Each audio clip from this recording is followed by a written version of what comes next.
Order.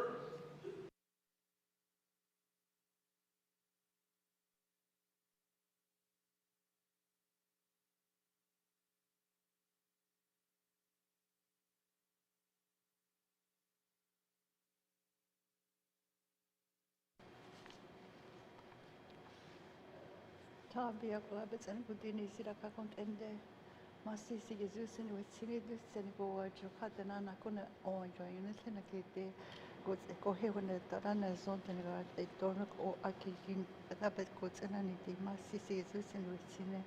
Thank you, Creator, for everything that you have given us each day.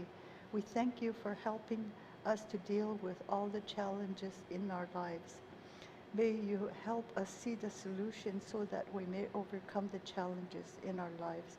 Masicho, O sacrament most holy, O sacrament divine, all praise and all thanksgiving be every month.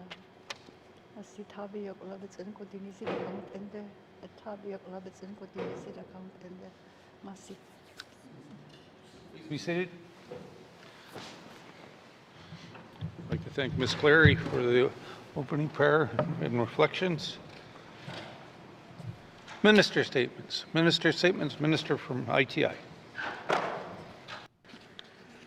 Thank you, Mr. Speaker. Mr. Speaker, in 2016, actor Denzel Washington was asked why playwright August Wilson insisted that only a black filmmaker should direct the screen adaptation for his Tony Award-winning play Fences. Denzel answered, "It's not color, it's culture. Steven Spielberg did Schindler's List. Martin Scorsese did Goodfellas, right? Steven Spielberg could direct Goodfellas. Martin Scorsese probably could have done a good job with Schindler's List. But there are cultural differences." He continued, "I know you know, we all know, what it is when a hot comb hits your head on a Sunday morning, what it smells like. That's a cultural difference, not just a color difference. Who tells the story and where they tell it matters. Here in the Northwest Territories, we have storytellers and filmmakers who understand this place in only a way Northerners can. Its beauty, its humor, its everyday truths. They understand the sound of a frozen lake, the feel of a cook'em's hand, the smell of a freshly smoked hide. They know the excitement of Hay River's polar pond hockey, the bonds built over picking ekpiks in the tundra, and the realities of life in remote northern communities. As Northerners tell stories, whether passed down by ancestors or unfolding today, they are blending tradition, creativity, and new technologies to bring them to the screen. In the budget address, the Minister of Finance said, "For too long, the North has been a fairy tale for Canadian identity about snow and cold, dog sleds and aurora. Fairy tales are not real." But Mr. Speaker, fairy tales and folklore make great movies, especially here in the Northwest Territories. The Finance Minister also said the true story of the North lies with its people, and this is true. And these stories, our stories, need to be told. Today I want to talk about the people who are ensuring that Northern stories not only endure, but reach further than ever before. It is an industry that is coming into its own in an economic force, breaking down stereotypes, telling real Northern stories to the world, and growing through collaborations and mentorships between Northerners and Southerners. Mr. Speaker, across the Northwest Territories, filmmakers and production organizations are building a more established and confident film sector. Their efforts are strengthening local capacity, opening doors for Northern talent, and supporting good jobs in communities. At the same time, their work is showcasing the people and places of the Northwest Territories to wider audiences. The Northwest Territories Film Commission supports projects from development to delivery and promotes the NWT as a filming destination. Their programs are working. Every dollar of support given to this program adds $8.90 to the NWT's film and media sector. Since the rebate program's launch, it has supported over 20 projects filmed in communities across the Northwest Territories. We have seen a change in the type of productions, indicating growth in the industry. Most of the activity was once generated by documentary and reality-style series, but we're now seeing feature-length films like Red Snow and Elijah and the Rock Creature, and scripted television series like Alaska Daily and Arctic Air. Recent filming in the Territory includes high-profile projects which remain confidential, but signal strong confidence in the NWT as a place to produce high-quality screen content.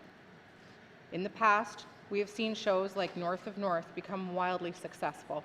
While filmed in Nunavut, this production is an indicator of the significant appetite for Northern stories and the ample space for the Northwest Territories to meet that interest.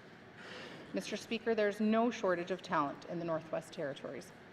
Our writers, directors, producers, performers, and technicians continue to demonstrate exceptional creativity and professionalism.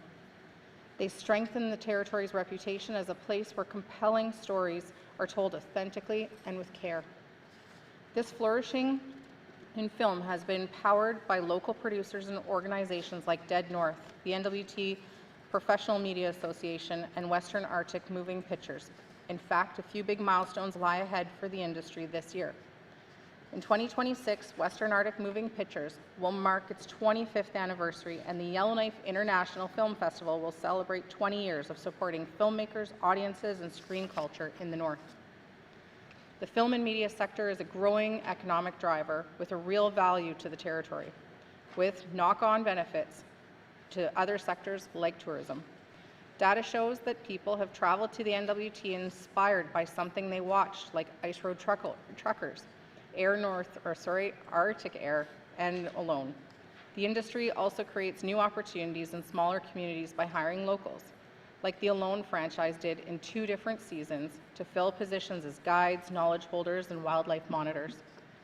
Our landscape, stories, and people have the ability to tell the rest of the world who we are, showcasing that while there is ample magic here, the Finance Minister was right in the budget address. We are not a fairy tale. We are real people with the creativity, humor, and sheer will to tell the tales of the North in a way that draws attention, attraction, and investment from across Canada and around the world. I'm confident that the future of filmmaking in the Northwest Territories is ripe with possibility. Thank you, Mr. Speaker. Thank you, Minister of ITI. Minister statements. Minister statements. Member statements. Member statements. Member from Range Lake. Thank you, Mr. Speaker. Mr. Speaker, nurse-to-patient ratios measure the average number of patients assigned to each nurse in our hospitals. Hear, hear. When those ratios become too high, workloads become less manageable, compromising the quality of care and even threatening patient safety. High nurse-to-patient ratios not only compromise care, they also take a serious toll on our nurses, creating a cycle that worsens staffing shortages as burnout drives them away. Overwhelmed nurses must decide what patients receive timely care, leading to chronic stress, exhaustion, and a feeling that they cannot provide the quality of care they passionately want to deliver. Excessive overtime only accelerates this burnout, forcing nurses to work longer and take less time to care for themselves. Research shows that whenever nurse-to-patient ratios are high, they identify understaffing as the reason they consider leaving their jobs. Many transfer to less demanding settings, while other nurses leave the profession altogether. Recruitment also suffers, as new nurses are far more likely to leave frontline practice within their first 1 to 2 years. Here in the NWT, recruitment and retention are the minister's top priorities, yet our vacancy rate stubbornly remains among one of the highest in the country. The facts are clear why. This government's half measures aren't breaking this cycle of burnout. The minister often points to staffing problems across Canada as if they are beyond our control, but it's time to look to the solutions provinces are already implementing. Emerging evidence shows that mandating minimum nurse-to-patient ratios strengthens staffing, increases recruitment, and improves quality of care.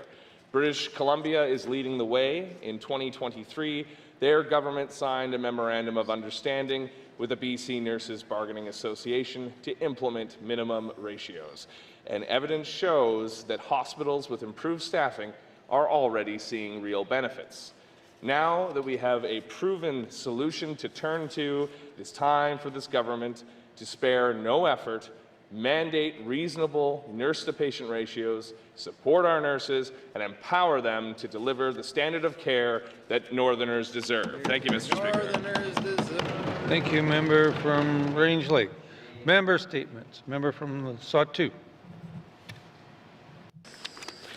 Thank you, Mr. Speaker.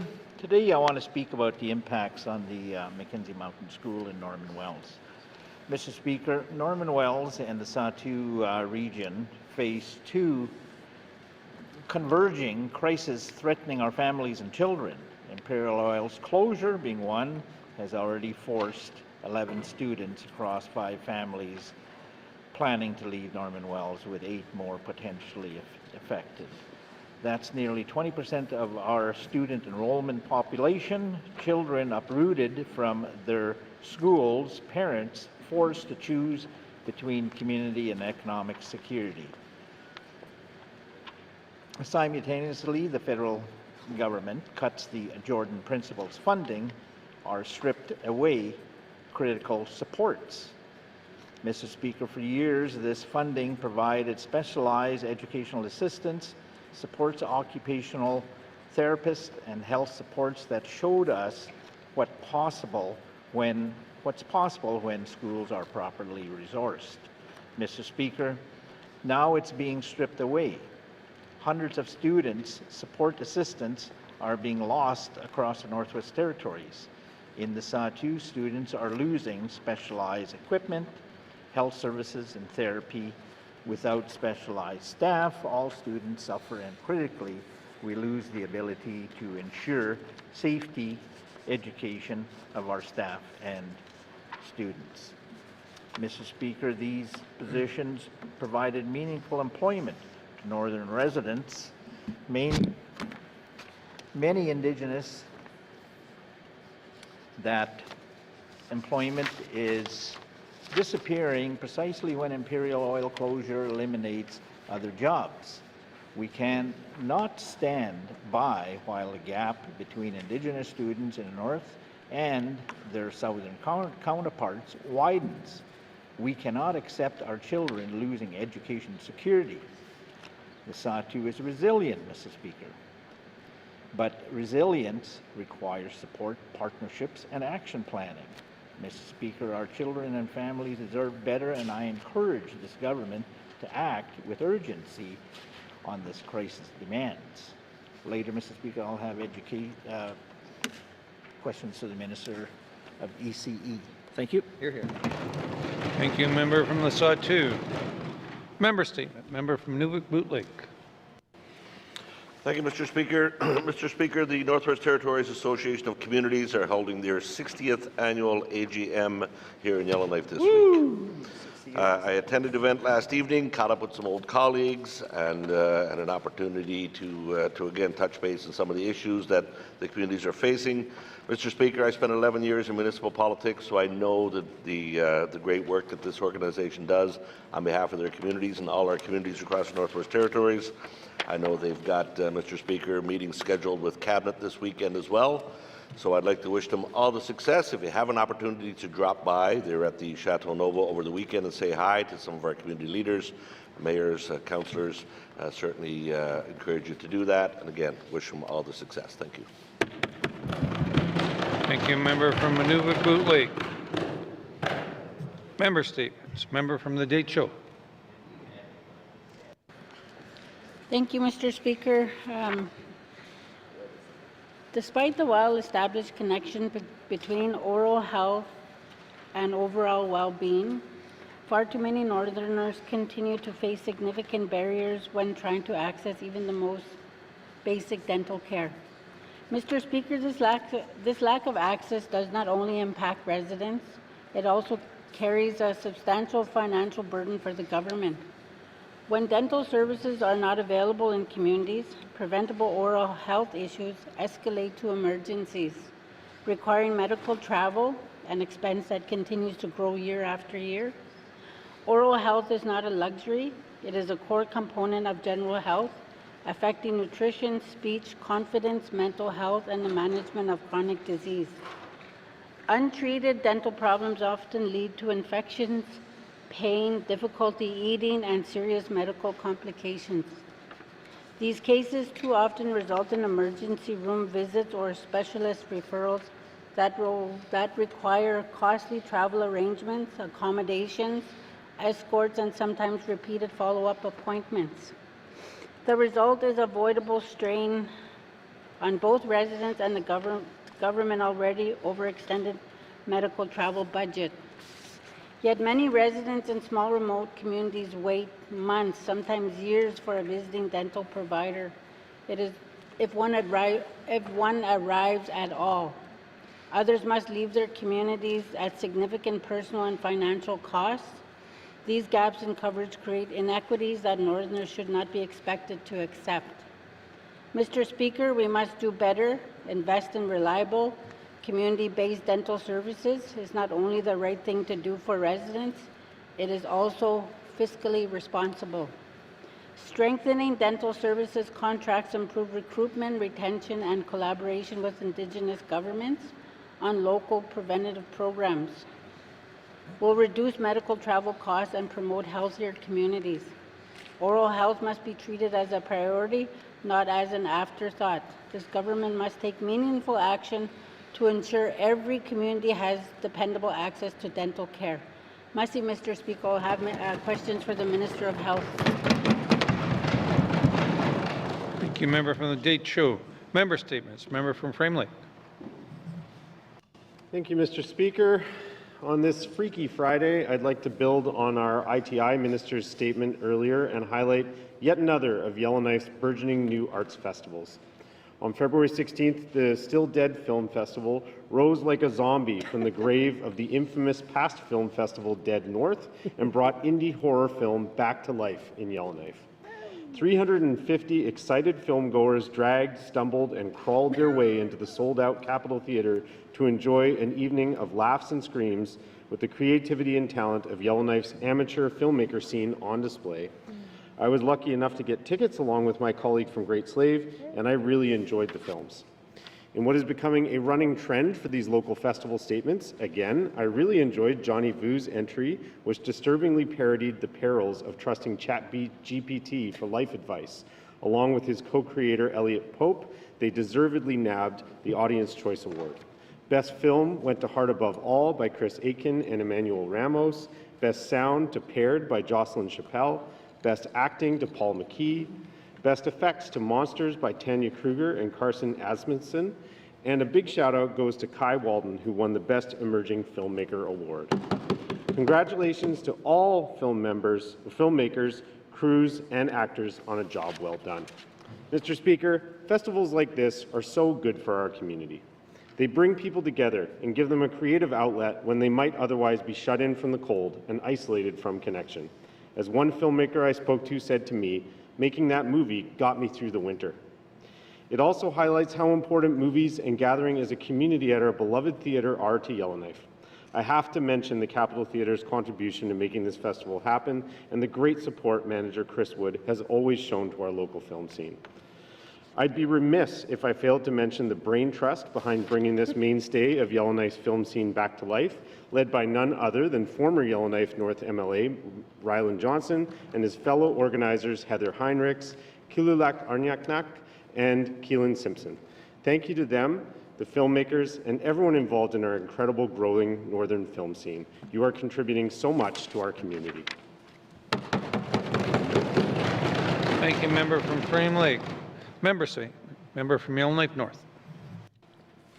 Mr. Speaker, how many of us stopped playing sports when we were kids because we weren't good enough to make a team, or because we kept getting benched in favor of the better players on the team? How many of us didn't try a sport at all because we thought, well, I'm not the athletic type, I'd never be able to compete with the athletic kids? Or how many of us were on a competitive team, but there were so many practices and games, it was so intense, there was so much pressure, it took over our lives, and then we quit because it just wasn't fun anymore. Sports are supposed to be fun. It's supposed to be a game, play. As we get older, hardly any of us become professional athletes. We tell ourselves we should stay active, but realistically, none of us are going to make time for sport in our busy adult lives unless it's fun.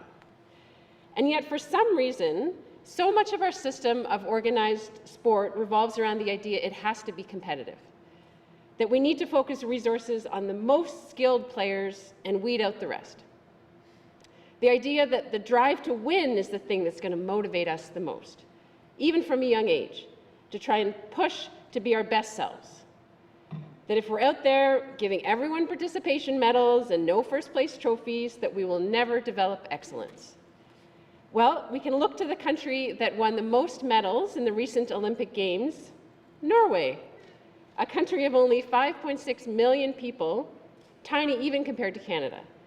And yet they have the best winter athletes in the world. Yet they do not have any system of competitive sports for youth under the age of 12. Their national youth sports strategy is called Joy of Sport for All. It's about ensuring there's a place for every child in every sport and encouraging everyone in the family to play sports together. Of course, there's also an emphasis on building competence in sports. It's more fun when you can feel confident in your skills. I think Norway's model is a good reminder that we can afford to shift resources towards more emphasis on inclusion in youth sports. We need to recruit more coaches who may not be or have ever been the elite athletes themselves, but they're able to create joyful spaces for kids to play and grow and build physical and mental resiliency. Thank you, Mr. Speaker. Thank you, member from Yellowknife North. Member statement, member from Trinidad-Willity. Thank you, Mr. Speaker. At the beginning of our term, this Assembly has identified addressing the effects of trauma as a key priority. The commitment recognizes what many of our residents already know, that individuals, collective, and intergenerational trauma lies behind of many of our health and social challenges facing our small communities. To this end, the government of the Northwest Territories has provided community-based programs, smaller healing initiatives across the territory, and this funding makes a big difference to my communities. But at the same time, a serious gap remains in our continuum of our care. The Northwest Territories has no dedicated territorial-wide trauma treatment center. Now, Indigenous-led efforts are stepping up to fill that gap. Over years, I have learned about the work of an Industrial Healing Society, which has been steadily advancing the establishment of a Northern Indigenous-led trauma healing lodge. Unlike community-specific project, their initiative can serve residents from across the Northwest Territories and generations. It is a lot of work that they have taken on, years of planning, feasibility work, and partnership building to integrate culturally grounded approach with clinical support in a setting close to home. As always, I remind my colleagues, health is a treaty right. Honoring that right means confronting the intergenerational trauma of colonialism that underlies violence, addictions, and upper representation in the justice system. Strengthening our trauma healing capacity through Indigenous-led initiative is how we can truly uphold these rights and implement UNDRIP into the delivery of these critical health services. A territorial-wide healing lodge represents the first major step towards long-term systematic investment in Indigenous healing. Healing is health, and health is the foundation of the community safety and well-being. There is still time in our term for this government to act decisively on our priority of addressing trauma. We know that works. We know where capacity must be built, and we know where resources are needed. It is time to build a territorial-wide Indigenous-led trauma tragedy that honors treaty rights, strengthening communities, and ensure healing is finally accessible to all. Mr. Speaker, I have questions for the Health Administrator. Would be time. Thank you. Thank you, member from Trinidad-Willity. Member statements. Member from Yellowknife Centre. Mr. Speaker, I'm going to talk today about something truly sparkling. And no, it won't be about the Northern Lights, although they are pretty spectacular. Today I want to talk about healthy smiles and the amazing folks that make that happen. There was a time when dental therapists were common, which, I hope to see again one day. Imagine this. We all know this story. You're down south, and even that could mean Yellowknife, that could mean us somewhere else. You have a toothache, and you need to call a dentist. Boom, you get it done. Mr. Speaker, but that sometimes isn't as easy as you think. It's kind of like finding a polar bear who can do the dance of a ballet. Rare, serious, interesting, but difficult to find. But guess what? Northerners are known for standing up to challenges. They don't back down. We're known as tough, Mr. Speaker, that's why in the old days, the Northern Dental Therapist Program was so successful. We need to bring them back. Mr. Speaker, dental therapists in their own way were kind of like the James Bond of the NWT dental world. They were cool under pressure. They saved people day to day. Their dental tools were kind of even like their special gadgets. They were, at a time, the fearless in the community, helping people far and wide. Mr. Speaker, they were giving kids checkups, and hopefully they were not involving too much wiggling, teaching us about how to outsmart those sugar bugs. Mr. Speaker, they were patching up the chops and giving people good smiles, and they were doing it with great enthusiasm. Because without them, many of us may be eating lukewarm bannock and sipping tea and prayers. Mr. Speaker, what's at this point is smiles are important. They can be bright like the aurora. They give people their own individual power. But the time has gone by long enough. We need to bring the dental therapists back. Mr. Speaker, their honesty was truly appreciated. They were heroic in their efforts. They didn't do everything in the dental system, Mr. Speaker, but they did confront the challenges before them. Every moment we postpone in bringing back this program, we put people at risk. I don't want to see us putting our good old kiddos through a risk. I want them to be living a happy, cavity, child-free experience, Mr. Speaker. I want our elders to feel more confident when they tell their stories of wisdom, and the occasional fishing story that I'm not so sure is truly accurate. But the truth be told is, we have a vision, we can tackle this problem, we can get behind this. Let's make our communities stronger, and stronger communities are happier, Mr. Speaker, with a smile. Thank you, Mr. Speaker. Thank you, member from Yellowknife Centre. Member Stimpkins, member from Mophie. Mr. Speaker. Mr. Speaker, in communities across the Northwest Territories, the conversations has shifted. Instead of talking about the next shift or the next rotation, families are talking about layoffs, closures, and what comes after the mines. Mr. Speaker, for many families, this is not just about economics. It is about the loss of stability, of long-term plans, and the trauma of watching that unravel almost overnight. Mr. Speaker, for many Indigenous communities, the mines brought opportunities, but they also came with enormous sacrifice. Mr. Speaker, pristine lands were altered and will never fully return to what they once were, even with reclamations. Despite these impacts, Mr. Speaker, the mines provided stable employment, good wages, and the ability to build a good life for employees and their families. Mr. Speaker, it has also allowed many to remain in their home communities, connected to their culture and heritage, in places where the cost of living is high and steady income is essential. There were also personal sacrifices made, Mr. Speaker. Mr. Speaker, rotational work meant extended periods away from family and missing many milestones and important moments that could not be recovered. Employees and their families accepted that reality because each rotation brought the security of a steady paycheck. Mr. Speaker, today that security is slipping away. Families who sacrifice so much are left wondering whether they will be able to stay afloat or will have to rely on social assistance. Mr. Speaker, this is a grief. It is a loss of identity, loss of purpose, and loss of the security that people have relied on for years. Families who gave so much in good faith deserve more than uncertainty. Mr. Speaker, they deserve a government that stands with them, supports them, and protect them as they face this loss. Mr. Speaker, I will have questions for Minister of ITI. Thank you. Thank you, member from Mophie. Member statements. Member from Great Slate. Thank you, Mr. Speaker.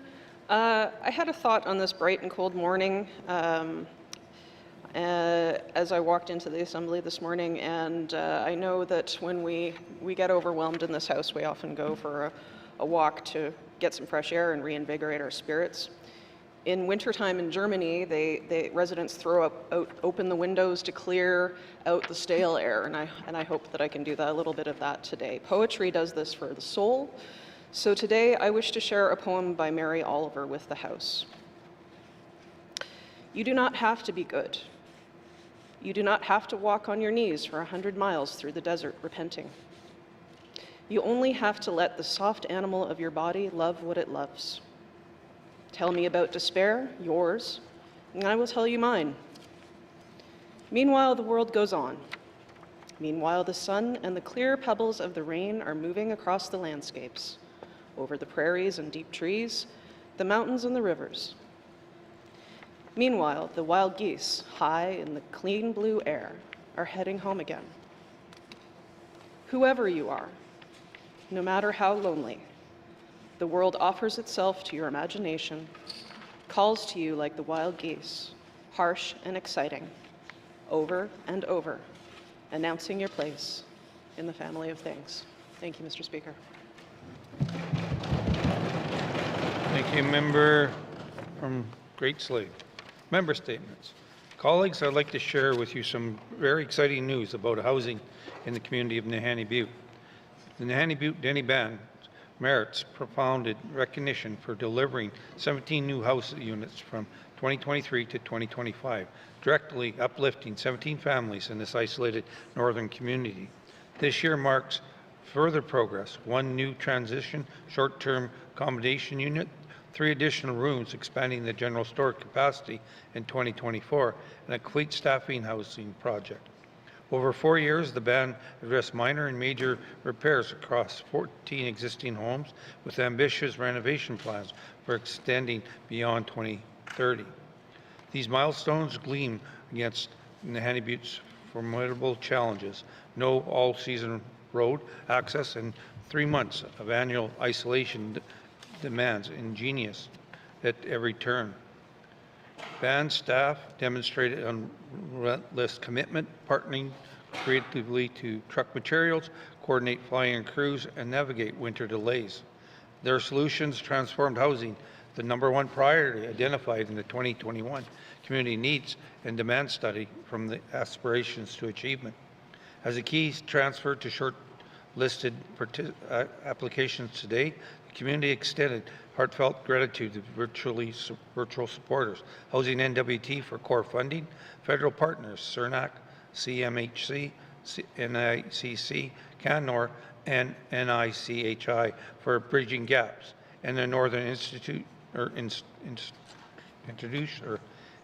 introductory construction for their expert execution. The coordination proves beyond remote communities thrive through unified efforts.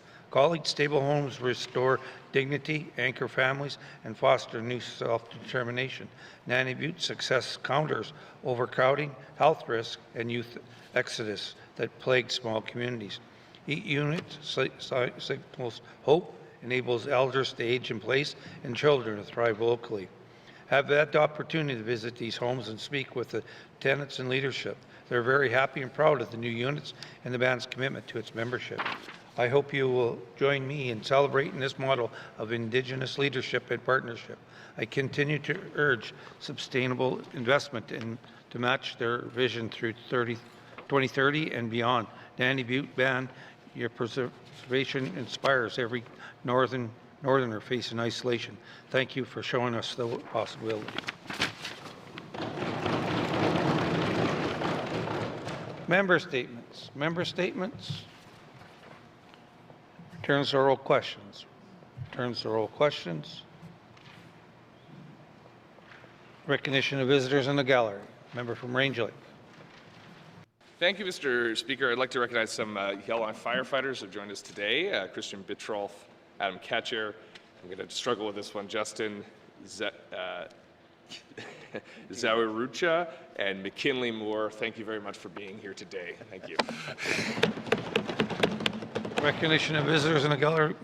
Mr. Member for Hay River North. Thank you, Mr. Speaker. I'd like to recognize some pages that we've had here from Hay River for the week. Natalie Boucher from Hay River North, as well as Kennedy Bolt and Malachi Bolio from Hay River South. We're always happy to have the youth in the chamber, and I hope they learn something. Thank you. Thank you, member from Hay River North. Recognition of Visitors Gallery. Member from Hay River South. Thank you, Mr. Speaker. I too would also like to welcome members of the International Association of Firefighters Union and the Yellowknife Firefighters into the chambers. Thank you, Mr. Speaker. Thank you. Recognition of visitors in the gallery. Recognition of visitors in the gallery. If we missed anyone in the gallery today, welcome to your chambers. We thank you very much for allowing us 19 people to represent the Northwest Territories, even if it is only for a short term of 4 years. I hope you are enjoying the proceedings. It's always nice to see people in the gallery. Recognition of visitors in the gallery. Recognition of visitors in the gallery. Acknowledgements. Acknowledgements. Oral questions. Oral questions. A member from the Illinois Centre. Thank you, Mr. Speaker. In my member statement today, I talked about the dental therapist program. It was it was an enjoyed program in the Northwest Territories. It even had schooling and training in Fort Smith, then it went to Saskatoon, and then it went the way of the dodo bird. They're trying to revive it, and hence that's the theme of my member statement today, which is trying to be very friendly and remind people how important and critical it was to services. So my question for the Minister of Health and Social Services is, what is she doing to help bring back this program to life so we can have dental therapists in our communities where we need them most? Thank you. From Illinois Centre, Minister of Health and Social Services. Thank you, Mr. Speaker. And Mr. Speaker, right now, I believe the only place in Canada since 2011 is in Saskatchewan. They have just revitalized a Bachelor of Dental Therapy and began intake in 2023. What happened over the history of this was that the federal government quit funding it, and we in the Northwest Territory were a satellite to the program that was federally funded. And yes, it was an amazing program, and we had many graduates into our communities. I believe we still have a couple that are within the system. And the Minister of ECE and I have had these conversations, and also have had a conversation with the President. However, I'll continue to follow up with the Minister on that conversation. Thank you, Mr. Speaker. Minister of Health and Social Services. Member from the Illinois Centre. Thank you, Mr. Speaker. Can the Minister provide me and certainly this House some information with respect to what infrastructure the Department of Health is going to be moving forward on this in partnership with the current dentist organizations here in the Northwest Territories? In other words, they can't do it all. Can we build some type of partnership and infrastructure to meet the needs of Northerners? Thank you, Mr. Speaker. Member from Illinois Centre, Minister of Health and Social Services. Mr. Speaker, at this time, where we are focusing on is during COVID, as many people know, that we ceased to be able to send dentists into the community. Those RFPs that went out to the private dentists who do provide that support in small communities, right now we are working with Indigenous Service Canada to be able to get that up and going, and we should be, I believe we're ready to be putting out those RFPs soon so that dentists will be traveling back into the communities. We are not at the stage in health to be doing any of the training of that. That is a discussion that I can have with the Minister of ECE. Thank you. Minister of Health and Social Services. Final supplementary. Member from Illinois Centre. Thank you, Mr. Speaker. Whatever follow-up the Minister can provide me would be greatly appreciated. Mr. Speaker, my last question is about recruitment, retention, and certainly about training and incentives. Mr. Speaker, as we are aware, the Saskatchewan is moving forward on this. Is there a way to create some incentives so we can hook our northern students who are taking science who might be interested in this career? Is there a way we can create incentives so they might follow through, and again, so they can help serve northerners where we need them best? Thank you. Member from Illinois Centre, Minister of Health and Social Services. Thank you, Mr. Speaker. When we look at all of our health areas, we at NTHSSA do provide a bursary to those that are accessing health programs, and this I would have to follow up to ensure that this one may fall under that area. However, we do know that dental hygienists, we're looking at the option of dental hygienists because they do have a much more expanded scope now than they did years ago. And so we're looking at how to be able to implement dental hygienists into our system as well.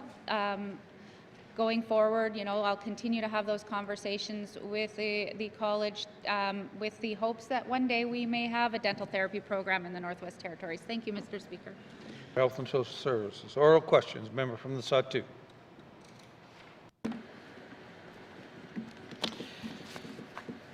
Thank you, Mr. Speaker. Following up on my statement and questions to the Minister of Education, Culture and Employment. My first question, what immediate relief and support measures can the Minister commit to providing the Norman Wells and Satu region to address the educational and economic impacts of the Imperial Oil closure, as well as the Jordan Principles gaps? Thank you. Satu, Minister, Education, Culture and Employment. Thank you very much, Mr. Speaker. So, Mr. Speaker, the Department of Education, Culture and Employment has a suite of workforce development tools working with existing employers to help do things like retrain, support through wage subsidies, and also ensure that we're helping businesses kind of shift their existing practice. In addition to that, Industry Tourism Investment also has funding programs for people who want to start up businesses or who want to expand the existing practices and knowledge base through networking and skill development as well through the SEED program. Thank you, Mr. Speaker. Minister, Education, Culture and Employment. Member from the Satu. Thank you, Mr. Speaker. I'm very glad that I'm getting some supports there, as my statement had mentioned on March the 16th on the SEED business side impacts by the ESO closure. I'm more specific to the students and the school impacts. My second question there, Mr. Speaker, is what specific actions the Minister has taken to work with the federal government to restore or protect Jordan Principles in the Satu region? Masi. Member from the Satu, Minister of Education, Culture and Employment. Thank you very much, Mr. Speaker. Mr. Speaker, I want to start off by saying that Norman Wells residents can rest assured that the delivery of junior kindergarten to grade 12 education in Norman Wells will remain, will be uninterrupted, and that access to high school programming will remain in the community, so that is not at jeopardy. In regards to Jordan's Principle, we continue to advocate, not just myself as Education Minister, but also as a cabinet, given the impact does absolutely have an all of government impact and all of Northwest Territory resident impact. In addition to that, I continue to work with education ministers from across the territory, given that we know the territories are absolutely built different and have a different ability to react and absorb changes to the Jordan's Principle program. With the announcement that happened yesterday, both from a political level and a departmental level, we've reached into the federal government to find out exactly what this announcement means, if they're changing criteria, if they're going to go back to working directly with schools, and how we can make sure that northern families are served by this announcement as well. Thank you. Thank you, Minister of Education, Culture and Employment. Final supplementary. Member from the Satu. Thank you, Mr. Speaker. Thanks to the Minister for the reassuring potential of the incoming funding. Mr. Speaker, situations like this needs more than 3 answers or 3 questions. But my last question is, will the Minister commit to joining me in Norman Wells for a town hall to address the Imperial closures for the community underneath the portfolio ITI, and at the same time in the town hall to address the impacts of our education system, particularly our school and children and the teachers that come on in delivering education security. We need some supports from the Minister saying, yes, I'll come, but we'll iron out the logistics. Thank you. Satu, Minister of Education, Culture and Employment. Thank you, Mr. Speaker. Mr. Speaker, the member's absolutely right. Conversations like this take absolutely more than 3 questions, and also making sure that the residents that we are trying to speak to are at the table is incredibly important, and I would be more than happy to travel to the member's constituency, and specifically Norman Wells. Thank you.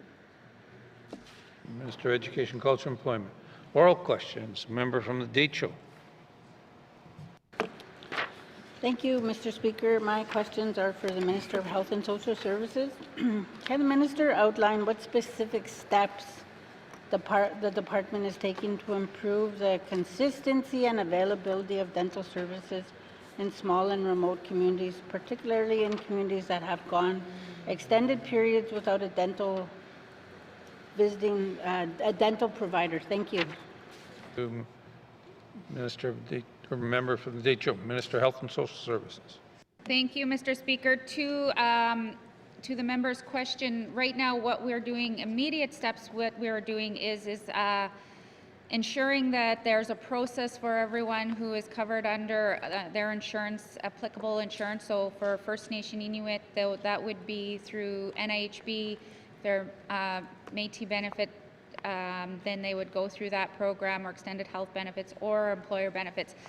But while saying that will help to access the travel to get to the dentist in the capital, or if you're in the Beaufort Delta, sometimes it helps to get you to Whitehorse. What we're doing right now is we have done and completed the analysis. In many of the small communities, the dentists have highlighted the equipment in the communities as not, it's broken, it's not working.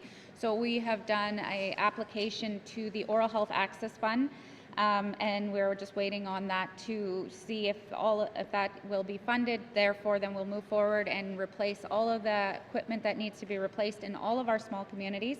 We are also working closely with Health and Social Services and Indigenous Service Canada on an interim solution, and getting those RFPs out to being able to for those communities that do have working equipment, to get the dentists traveling back into those small communities. Thank you, Mr. Speaker. Minister of Health and Social Services. Member from Decho.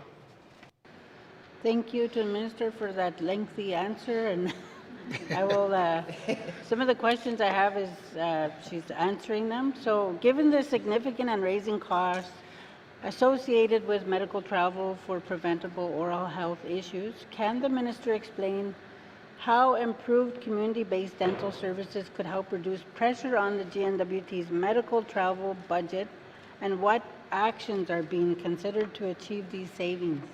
Merci, Mr. Speaker. Thank you, member from Decho. Minister of Health and Social Services. Thank you, Mr. Speaker. So, Mr. Speaker, routine dental treatment services for NIHB eligible residents are federally funded. And so anybody traveling for those dental services from the small communities that are 100% recoverable through NIHB for that travel and the appointment. While we don't fund the NIHB dental contract, we are access to the community-based care would naturally decrease in the number of cases requiring out of community or out of territory travel that ISC is currently assessing on a case-by-case. So everybody has to put in the application before traveling, and those are assessed by ISC. So because they're the payer.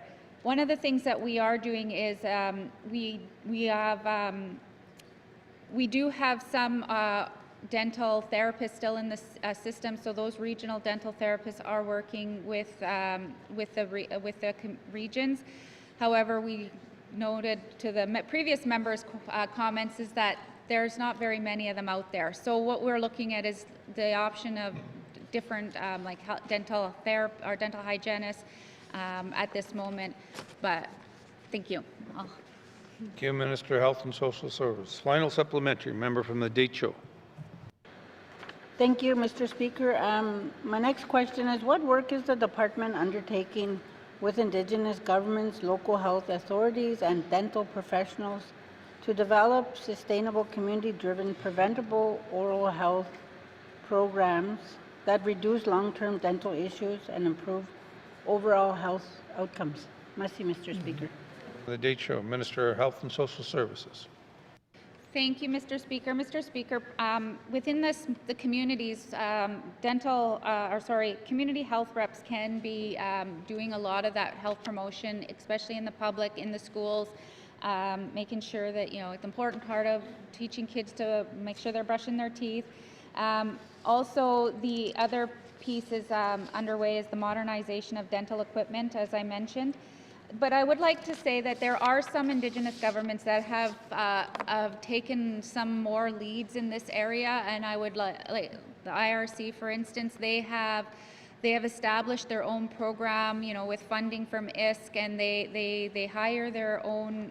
They've trained community members to do health promotion on dental care in the communities. They've hired dental therapists that come in and meet with residents in those communities. So there are some areas that Indigenous governments are taking lead, and we'll always work with them. Thank you. We just spent 15 minutes on 3 sets of questions. Please be brief with your questions and brief with your answers. Oral questions. Member from Range Lake. Thank you, Mr. Speaker. In 2023, British Columbia became the first province or territory in Canada to establish minimum nurse-to-patient ratios in partnership between the provincial government and BC Nurses Union. Implementation will occur over 3 years. It's worth $750 million, and there's an additional $237 million that's being spent for immediate recruitment and retention to fill an estimated 8,000 new nurses. Has the minister reviewed the BC's minimum nurse-to-patient ratio system, and will she implement it in the Northwest Territories? Thank you. Member from Range Lake, Minister of Health and Social Services. Thank you, Mr. Speaker. Mr. Speaker, I believe that NTHSSA has assessed the ratios based on what our model of care is a little different than BC, and so what has happened is that department is actually examining this to understand where and what the numbers would be based on our staffing model versus BC. And the Chief Nursing Officer and the Director of Patient Care are actually traveling to BC to meet with and learn from what BC has learned from this change. And so once they return from that, we're hoping that I would have a better understanding. Thank you, Mr. Speaker. Health and Social Services. Member from Range Lake. Thank you, Mr. Speaker. Mr. Speaker, I think the biggest thing that BC's learning is they don't have enough nurses. So some of the things they're doing is fast-tracking the licensing of international educated nurses, providing financial incentives for retired or inactive nurses to return to the front line, and expanding nurse seats in schools across the province. So will the minister pursue those lines of incentives to ensure we are recruiting nurses along the same lines as British Columbia? Thank you. Minister of Health and Social Services. Thank you, Mr. Speaker. Mr. Speaker, what I can say is that we are working closely with CAN on how to move international educated nurses into our system. We are working, we do graduate, I believe this year is another large class that will be graduating from the nursing program. I'm not sure how much more capacity our college could have to expand that, but I also know that we have many NWT residents that are also outside the territory currently training, and a lot of them want to come home, and and we have jobs for them. So we just need to ensure that we are making sure that we do set up the proper mentorship and onboarding of these staff. Thank you, Mr. Speaker. Health and Social Service. Final supplementary. Member from Range Lake. Thank you, and I think details are important here, Mr. Speaker, but I mean, if anyone woke up this morning and felt the -40 wind in their face, they'll know that it's more enjoyable to be working as a nurse in sunny British Columbia and Vancouver and Victoria. So we are now competing with a jurisdiction that is doing a hell of a lot to recruit 8,000 nurses. How is the minister going to keep pace when a province is spending billions of dollars on nurses, and we are still struggling to figure out how to retain them? Thank you, Mr. Speaker. From Range Lake. Minister of Health and Social Services. Thank you, Mr. Speaker. Mr. Speaker, potato patata. Well, I mean, I love the North. I would never move to Vancouver or anywhere in BC. I don't like the rain. I don't like the fires. Way to go. So I believe that, you know, the North is a place where you go when you want a lifestyle, and many people love and enjoy, like the nurses that I worked with in Inuvik, and they continue, they're there, they love it, it's their home. You know, and I think this is the thing is we have a work-life balance, and, you know, unfortunately sometimes, you know, we talk about, yes, there's times where nurses have to work overtime, and you know, those are the things that we are challenged with, and I won't, you know, yeah, we have to compete across everyone moving here, and when we, you know, when we hear about the cost of what houses are here versus Vancouver, I mean, you could still buy a nice house and a lot here than you can in a condo in downtown Vancouver or somewhere. So thank you, Mr. Speaker. Thank you, Minister of Health and Social Services. Oral questions. Member from Moultrie. Thank you, Mr. Speaker. Mr. Speaker, I know that we have no control over the market, but when I think and talk about the mine closure, I feel sad knowing the outcome for the people and the environment. With that in mind, Mr. Speaker, my question is for Minister of ITI. Given the fact that impacts of mine closures extend far beyond employment, how is ITI coordinating with education, culture and employment, and health and social services to ensure a unified approach to workforce transition, mental health supports, and family stability for effective workers and communities? Thank you. Moultrie, Minister of ITI. Thank you very much, Mr. Speaker, and thank you to the member for the question. It's definitely top of mind for many that are supporting these workers, that are neighbors of these workers, that are employers of these workers, because it's certainly mine workers directly, but then also those that are employed with contractors and subcontractors as well that will be impacted. These are conversations that are happening not only with myself, but also with Minister of Health and Social Services and staff at department level, and also with the mines themselves. So the mines do have mental health support staff. So for example, Diavik has people that they work with and that serve workers of the mine both at site and then also continued relationships away from site. And so some people I know have asked to stay on with the same people and indicated a desire to continue those relationships. And then also ensuring that the staff themselves are aware of what supports are available to Northwest Territories residents. Thank you. Education, Culture, ITI. Member from Moultrie. Thank you. Thank you, Mr. Speaker. What specific mechanism has ITI established to coordinate long-term planning to maximize local employment and Indigenous business participation in reclamation work? Thank you. Member from Moultrie, Minister of ITI. Thank you, Mr. Speaker. So, Mr. Speaker, certainly as far as connecting businesses themselves to different workforce development funding tools, so accessing those wage subsidies that I spoke with earlier to the member of the SAW2, and accessing those training dollars that are available to employers that want to be able to retrain their staff. There are employers in the territory that are working to do on-the-job training for workers that are shifting from one work environment to another. And then the good news is, though, is a lot of people coming out of the mines have skill sets that they're able to take to these new roles.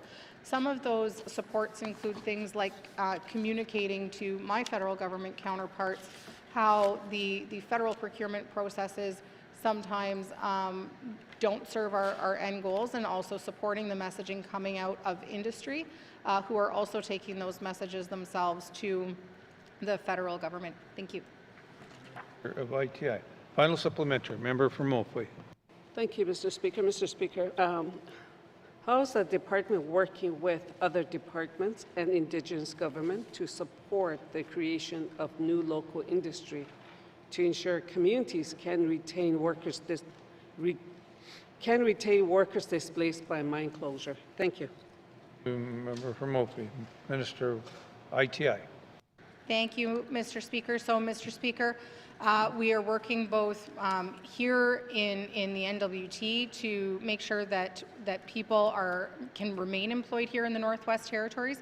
And so that's everything from participating in career fairs that bring together multiple employers that are looking, including the GNWT, that are looking to hire some of these workers that have been displaced. Some of them are looking to retire, so making sure that they have the support to understand, what their rights look like from an employment standards perspective. And then some are looking to start up businesses, and so making sure that they're connected with their regional coordinator if they're looking to pursue funding, for example, like seed funding or other funding sources from the GNWT. Thank you, Mr. Speaker. Mr. of ITI. Oral questions. Member from Trinity-Willity. Thank you, Mr. Speaker. Mr. Speaker, just to follow up on my member statement. Mr. Speaker, my question is for the Minister of Health. Does the Minister agree that the Northwest Territories currently lack a coordinated territorial-wide trauma healing strategy? And will her department commit to developing one that integrates Indigenous-led initiatives and community-based programs? Thank you, Mr. Speaker. From Trinity-Willity, Minister of Health and Social Services.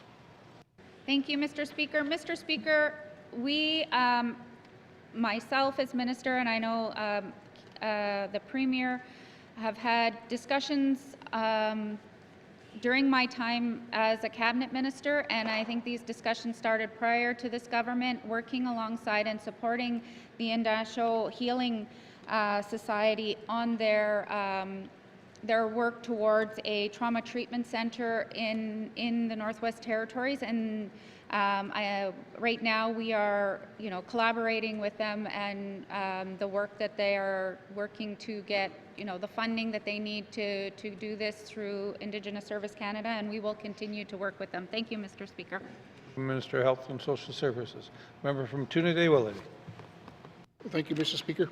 Mr. Speaker, does the Minister agree that establishing a dedicated in-territory Indigenous-led trauma healing lodge would strengthen the North trauma continuum of care and reduce resilience out of territorial placement? Thank you, Mr. Speaker. Member from Trinity-Willity, Minister of Health and Social Services. Thank you, Mr. Speaker. Mr. Speaker, yes, this is one of our priorities of this government that we all said that we needed and we wanted, and so that's why we are committed to working and moving this type of a project and supporting the Indasho Indigenous-led to being able to establish within the Northwest Territories. Thank you, Mr. Speaker. Health and Social Services. Final supplementary. Member from Trinity-Willity. Thank you, Mr. Speaker. Mr. Speaker, given that the department currently funds out of territory trauma placements, will the Minister commit to funding in territory trauma treatment with equivalent services exits? And what is the concrete timeline for establishing a formal partnership with Northern Indigenous-led Trauma Healing Lodge? Thank you. From Trinity-Willity, Minister of Health and Social Services. Thank you, Mr. Speaker. Mr. Speaker, our whole point of supporting this is to being able to utilize the services within the Northwest Territories.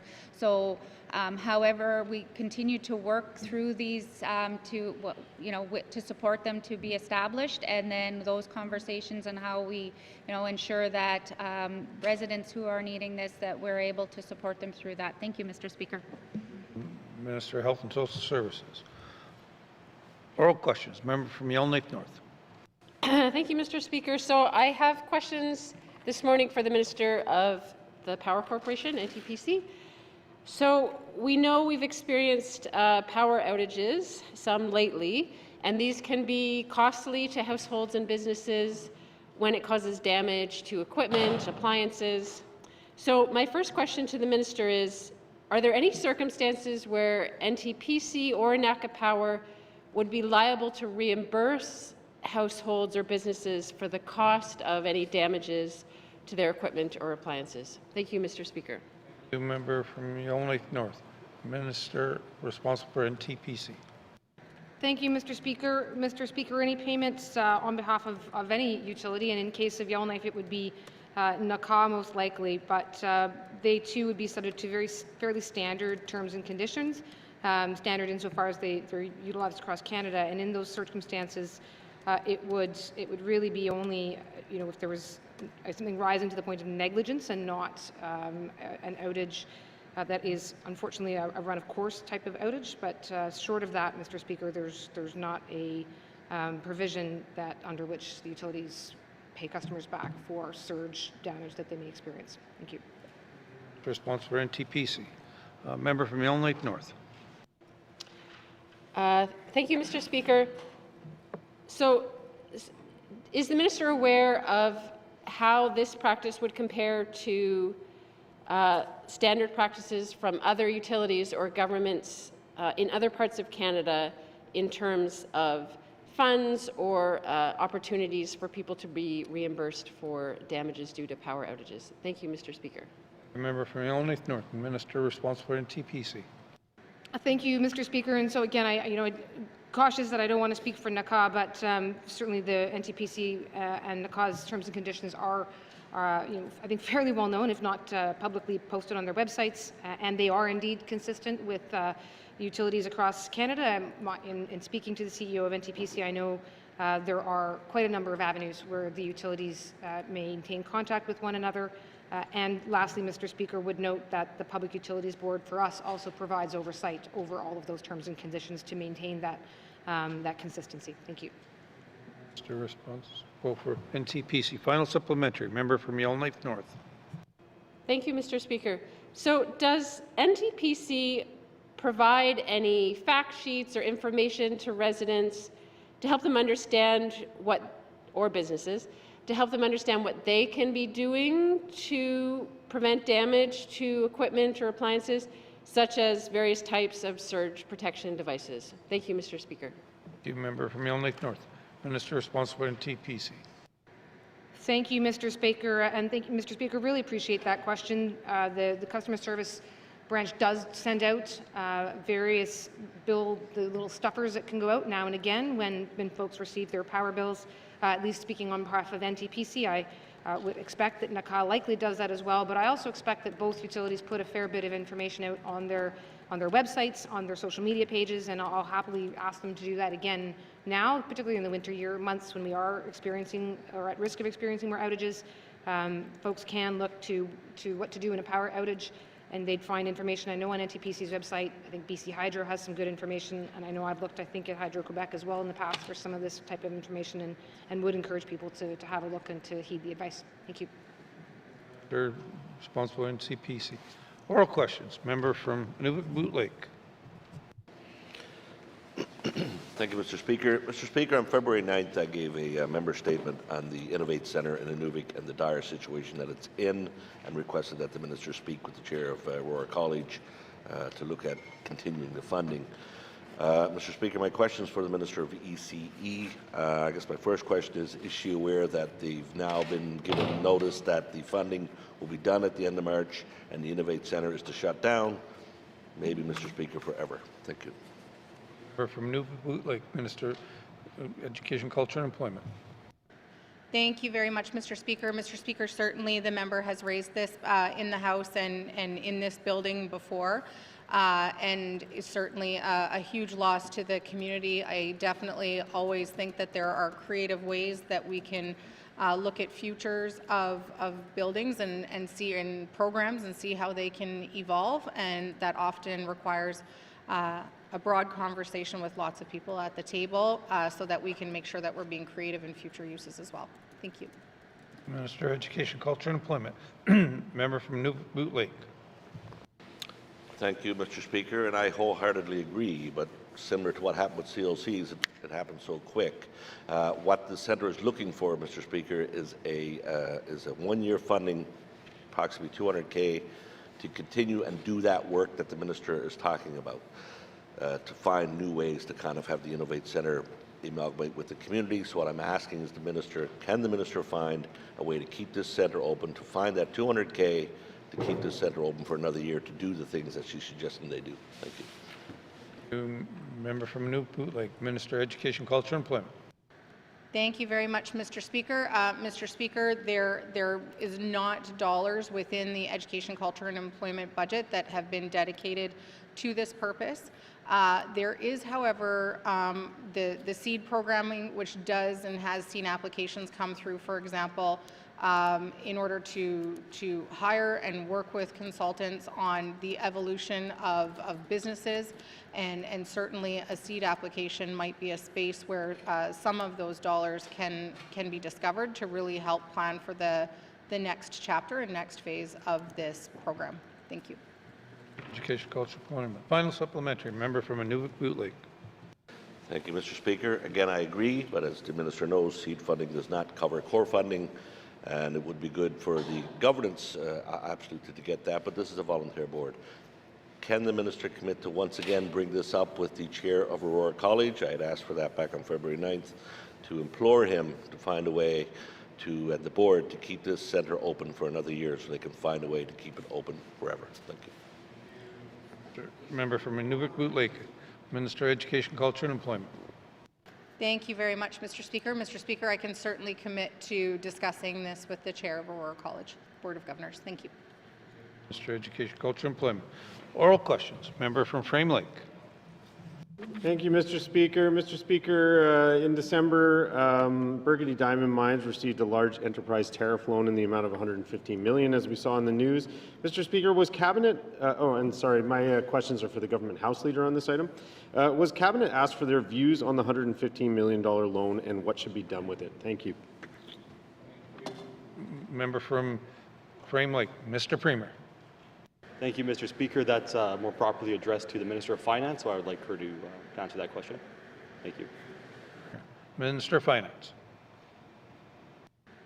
Thank you, Mr. Speaker. Mr. Speaker, the LETO loans are arm's length from the federal government, but it is administered or overseen by the Department of Finance for the federal government, and so that's what brings it to me. Mr. Speaker, we certainly were aware that there was a request being made for the loan. I know there was outreach from the company.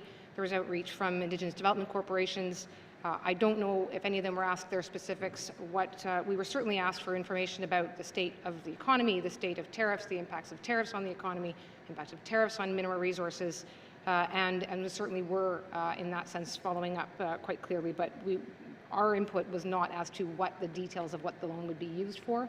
I think that would have been between the LETO entity and the company directly. Thank you. Mr. Finance. Member from Frame Lake. Thank you, Mr. Speaker, and I think the Minister effectively just answered this question, but Mr. Speaker, the news article on this mentioned that there's creditors to pay, severance payments to workers, local contractors. Did GNWT contribute in any way to any provisions requiring our northern workers and contractors are taken care of as part of the conditions on this loan? Thank you. Frame Lake. Minister of Finance. Thank you, Mr. Speaker. And again, Mr. Speaker, not necessarily in the context, again, I mean, I didn't have any direct contact, nor do I recollect any of us having direct contact with that entity from the federal government, but certainly raising the fact and raising very clearly the fact that a sudden and unexpected closure would have pretty dramatic impacts on a number of employees here, would have impacts on our government, and would have impacts on development corporations who are quite deeply enmeshed in this industry right now. And certainly made that point quite clear, as I believe they were as well. And in that sense, the implication being, Mr. Speaker, that we are concerned, as we were when we offered relief in the spring. We're concerned about jobs in the north, we're concerned about contractors in the north, and we're concerned about procurement in the north. So I'm confident that message was heard. Thank you. Finance. Final supplementary. Member from Frame Lake. Thank you, Mr. Speaker, and thank you to the Minister for those answers. Finally, Mr. Speaker, is funding for the Independent Environmental Monitoring Agency up to date, and was that considered in provisions in this loan as well? Thank you. Sir, member from Frame Lake. Minister of Finance. Thank you, Mr. Speaker. It is up to date, Mr. Speaker. Again, I don't know what specific details were discussed on the loan, but it is up to date, and we are certainly monitoring ongoing. Thank you. Minister of Finance. Oral questions. Member from Yolney Centre. Thank you, Mr. Speaker.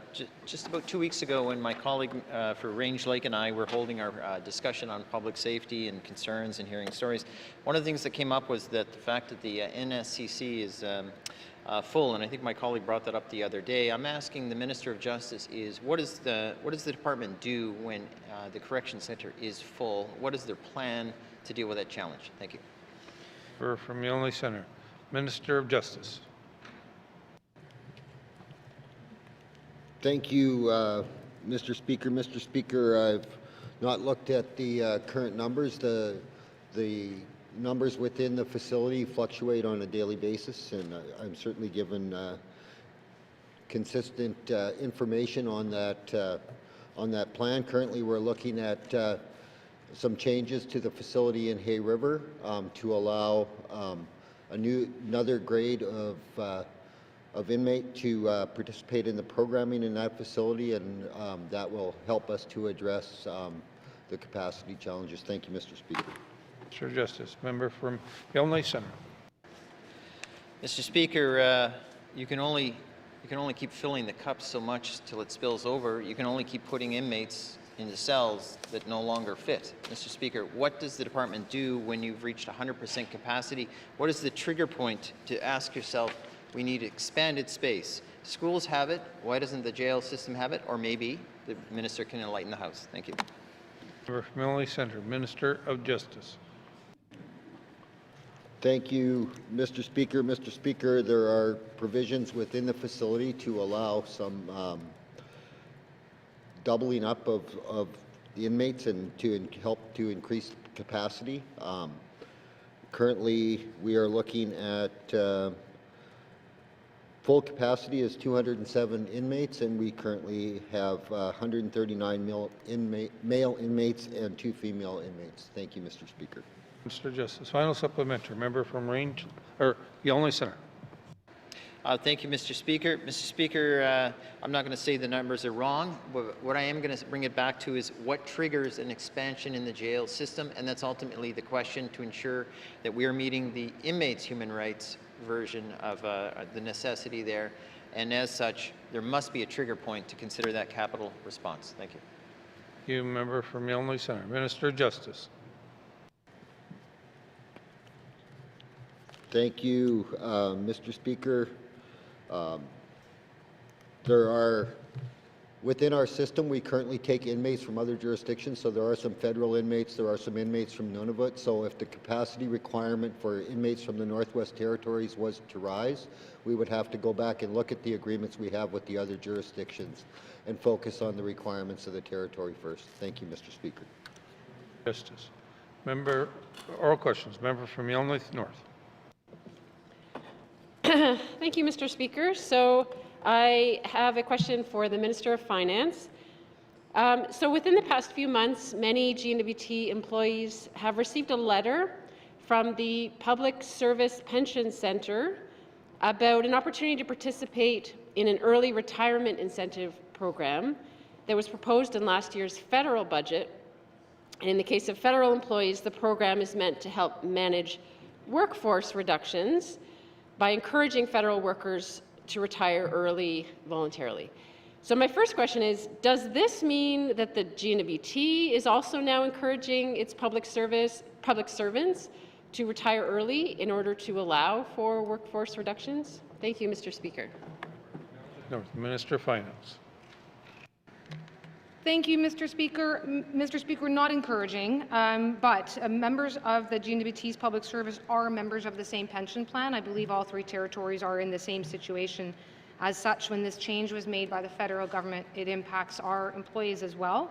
And we were given the opportunity to give employees this choice if they want to take it at no cost to us. It would be under the federal budgeting process. So it's really at this point that we're not taking this choice or opportunity away, that if this is passed finally at the federal level, that GNWT employees who wish to take this opportunity will have it available to them. Thank you. From Yonge North. Thank you. Thank you, Mr. Speaker, and thanks to the Minister for that clarification about workforce reductions. So does this mean that right now GNWT employees can go ahead and take advantage of the early retirement incentive program if they wish to retire early? Thank you, Mr. Speaker. Yonge North, Minister of Finance. Thank you, Mr. Speaker, and no, not yet. At this point in time, we were still waiting for final approval from the federal government. I believe that the Department of Finance for the GNWT does have a follow-up scheduled in the next week or so to see where things are at on the federal system, but also to get the details as to precisely how this would roll out and when. There's two different groups that would be potentially eligible depending upon age and length of service. And so those exact details, again, we would need to get that from the federal government to then roll that out to our employees. And, and again, Mr. Speaker, at this point, it's not a finalized program from them, so it's certainly not a finalized program from us, but just wanted our staff to be aware they were going to get these letters from the federal government. We want them to know that we'll work with the federal government and more. So it's really a more to come situation. Thank you, Mr. Speaker. Final supplementary. Member from Yellowknife North. Thank you, Mr. Speaker. So I guess my final question is, when can employees expect to know for sure, and how are they going to be informed? Are they going to wait to hear from the federal government directly? Are they going to hear through Baranet? I hope it might be more than that, because many might miss this important information. So when and how can employees expect to know for sure about this opportunity? Thank you, Mr. Speaker. Yellowknife North, Minister of Finance. Thank you, Mr. Speaker. Mr. Speaker, I believe the federal system is at its decision point now, which then means we have the opportunity to get that final confirmation and detail over here. It would still need to go through some review on our end just to make sure that we are aware of exactly for whom it would apply to.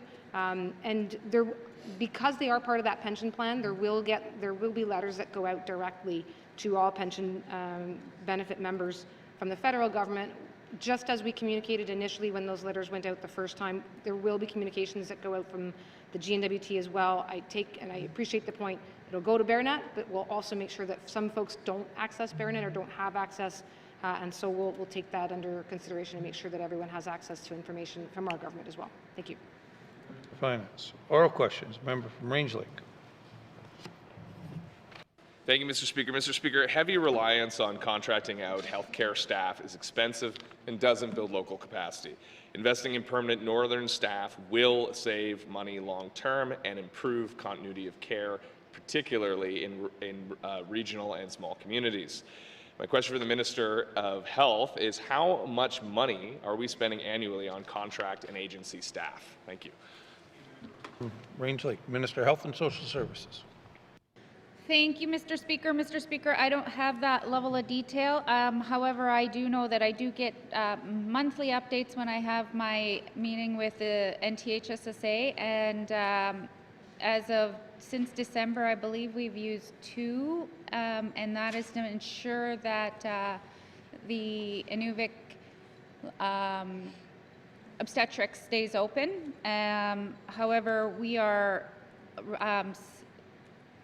more and more relying on just continuing with our long-term casuals and our terms that do come back. A lot of the recruitment and retention that's been done has, although it's not filling all our vacancies, they are filling job shares, which are more permanent in the communities, and that's, we're trying to change the way we're staffing.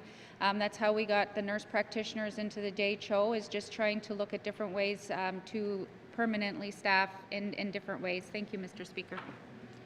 Social Services. Member from Range Lake. Thank you, Mr. Speaker. Mr. Speaker, the numbers would be good, because my next question is how much do we spend on contracts and agency workers compared to what we spend on recruiting permanent healthcare workers? Because if there's a deficiency there and it's significant, then we need to ask ourselves a question: are we really investing in a northern workforce? Thank you, Mr. Speaker. Range Lake, Minister of Health and Social Services. Thank you, Mr. Speaker. Mr. Speaker, that I'll have to take back as I don't have that information, and I'd have to work with my colleague, Minister of Finance, to be able to come up with that type of information. Thank you. Health and Social Services. Final supplementary. Member from Range Lake. Thank you, Mr. Speaker. Mr. Speaker, I look forward to that information, and so do healthcare workers. Mr. Speaker, how is this government balancing permanent staff and contract agency workers in Northern Healthcare. Thank you, Mr. Speaker. Member from Range Lake, Minister of Health and Social Services. Thank you, Mr. Speaker. Mr. Speaker, as I stated, that the reliance on agency nurses is declining in the Northwest Territories as we are strengthening the way that we are recruiting and the type of if we're recruiting half-time positions in job shares, and we're looking at different ways to meet the needs of the workforce today. So that is one of the most important pieces, is that we're not solely reliant on filling a lot of the needs. There's a lot of misunderstanding because there are casual term nurses that do come into the system, but they are paid under the collective agreement, the same as all the other nurses that are on the floor, and those are to ensure that that we have enough staff to be able to take care of the residents when they're in our hospitals and our facilities. Thank you, Mr. Speaker. From our Minister of Health and Social Services. Or questions? Oral questions. Mr. Clerk. Mr. Speaker, pursuant to Rule 7.2(72), I have received follow-up information for the following oral questions of the first session of the 20th Legislative Assembly, 977 and 1007. These follow-ups will be printed in full in today's answer. Thank you, Mr. Speaker. Oral questions. Oral questions. Member from Yonge Centre. Thank you for your both kindness and generosity, Mr. Speaker. Good Speaker. Greatest Speaker, best Speaker. Mr. Speaker, I got some information with respect to the speech and language pathologist back, and I'm curious if the minister can talk about the challenges of how many young people time out of speech and language support, given the fact that there's an age limit and then they get kicked to ECE for responses, because the challenge, of course, is always to help young people early when it comes to speech and language pathology therapy. Thank you. From Yonge Centre, Minister of Health and Social Services. Mr. Speaker, when there's people on the wait list, whether they're children, adults, it's from birth to end of life, those they are triaged as to the need, and so the wait lists they will remain on there and be seen based on availability and where they are triaged on the list, so they don't get kicked off the list. Thank you, Mr. Speaker. Thank you, Minister of Health and Social Services. Member from Yonge Centre. Thank you, Mr. Speaker. Can the minister speak to the fact that Northerners, they're triaged out of the system based on the government servicing Nunavut clients first? Thank you. From Yonge Centre, Minister of Health and Social Services. Thank you, Mr. Speaker. Mr. Speaker, I believe that Nunavut has a contract with the Northwest Territories to be able to provide those services. However, I do believe that we prioritize, all of the everyone that's coming into the system, but I'd have to take that back and get more detail on how that would work. But I do believe that if we weren't able to meet the needs, I don't have that level of detail here in the office. Thank you, or in the House. Minister of Health and Social Services. Final supplementary. Member from Yonge Centre. Thank you, Mr. Speaker, and I appreciate the minister's answer, who will get back to me on that particular thing. I just want to return for clarity. When a young person is being served between the ages 1 and 4 and they time out of support and services, then they're timed out. That means their time is gone. Just like question period at the end of it. Mr. Speaker, the issue is if they're on the list and approved to get support, but supports aren't available, can the minister change the policy to make sure that those young people aren't lost in the system, because the system is unable to rise to the need, or is just incapable? Thank you. Member from Yonge Centre. Minister of Health and Social Services. Mr. Speaker, as I said before, everybody would remain on the list to be seen and assessed based on their assessment. Now, I believe that we work collaboratively with doing the assessments, and then within the schools, they might make recommendations on how, if the support is being provided in the school, what those supports will continue to need. However, As I stated before, that with the staffing levels that we have and the vacancies that we have, we continue to try to manage all of our wait lists within the Northwest Territories. We pull from the different regions, and so if there's a higher need, we may send our speech to a region that may need them. However, we will continue to triage the list. So those that are higher needs, swallowing and things like that, will be assessed first. Thank you, Mr. Speaker. And Social Services. Oral questions. Member from Yellowknife North. Thank you, Mr. Speaker. So I'd like to ask some questions of the Housing Minister. I know we're all concerned about safety and security in our communities, and I know there's a lot of concerns too about safety and security around public housing units and within those units of the people that live there. And so we see in the Housing NWT business plan that one of the things to try to address safety and security related to public housing specifically is something called safe growth training and a safe growth program. I wonder if the minister can actually explain what that safe growth training and program actually involves and how it would enhance security either for residents in public housing or anyone else in the community. Thank you, Mr. Speaker. Yellowknife North. Minister responsible for Housing and NWT. Thank you to the member for the question. Safe growth training is going to be instrumental in this territory over the next number of years. We've begun with 3 communities and 3 communities that are facing a lot of illegal activities within their community. So we pulled in Safe Growth to work with our LHOs as partners within the community, with the RCMP, with the local housing organization, with the municipality, with Housing NWT and the district office, to work together on identifying issues within that community and how we can prevent that or how we can look at things in advance so the community is not faced with a lot of the issues that are currently faced with today. Thank you, Mr. Speaker. Minister responsible for Housing and NWT. Member from Yellowknife North. Thank you, Mr. Speaker. So I wonder if the minister can explain, does this have to do with just like changing protocols or behavior, or are we changing physical structures or arrangements? Is this an infrastructure changing program or just sort of sitting people down and changing policies and protocols? Thank you, Mr. Speaker. Yellowknife North. Minister responsible for Housing and NWT. Thank you, Mr. Speaker. Mr. Speaker, right now our local housing organizations are faced with a lot of violence within housing. And these are staff that are not necessarily trained with crime and crime prevention, but they're facing it every day in our communities. And it's a really tough situation, especially for our local housing organization staff.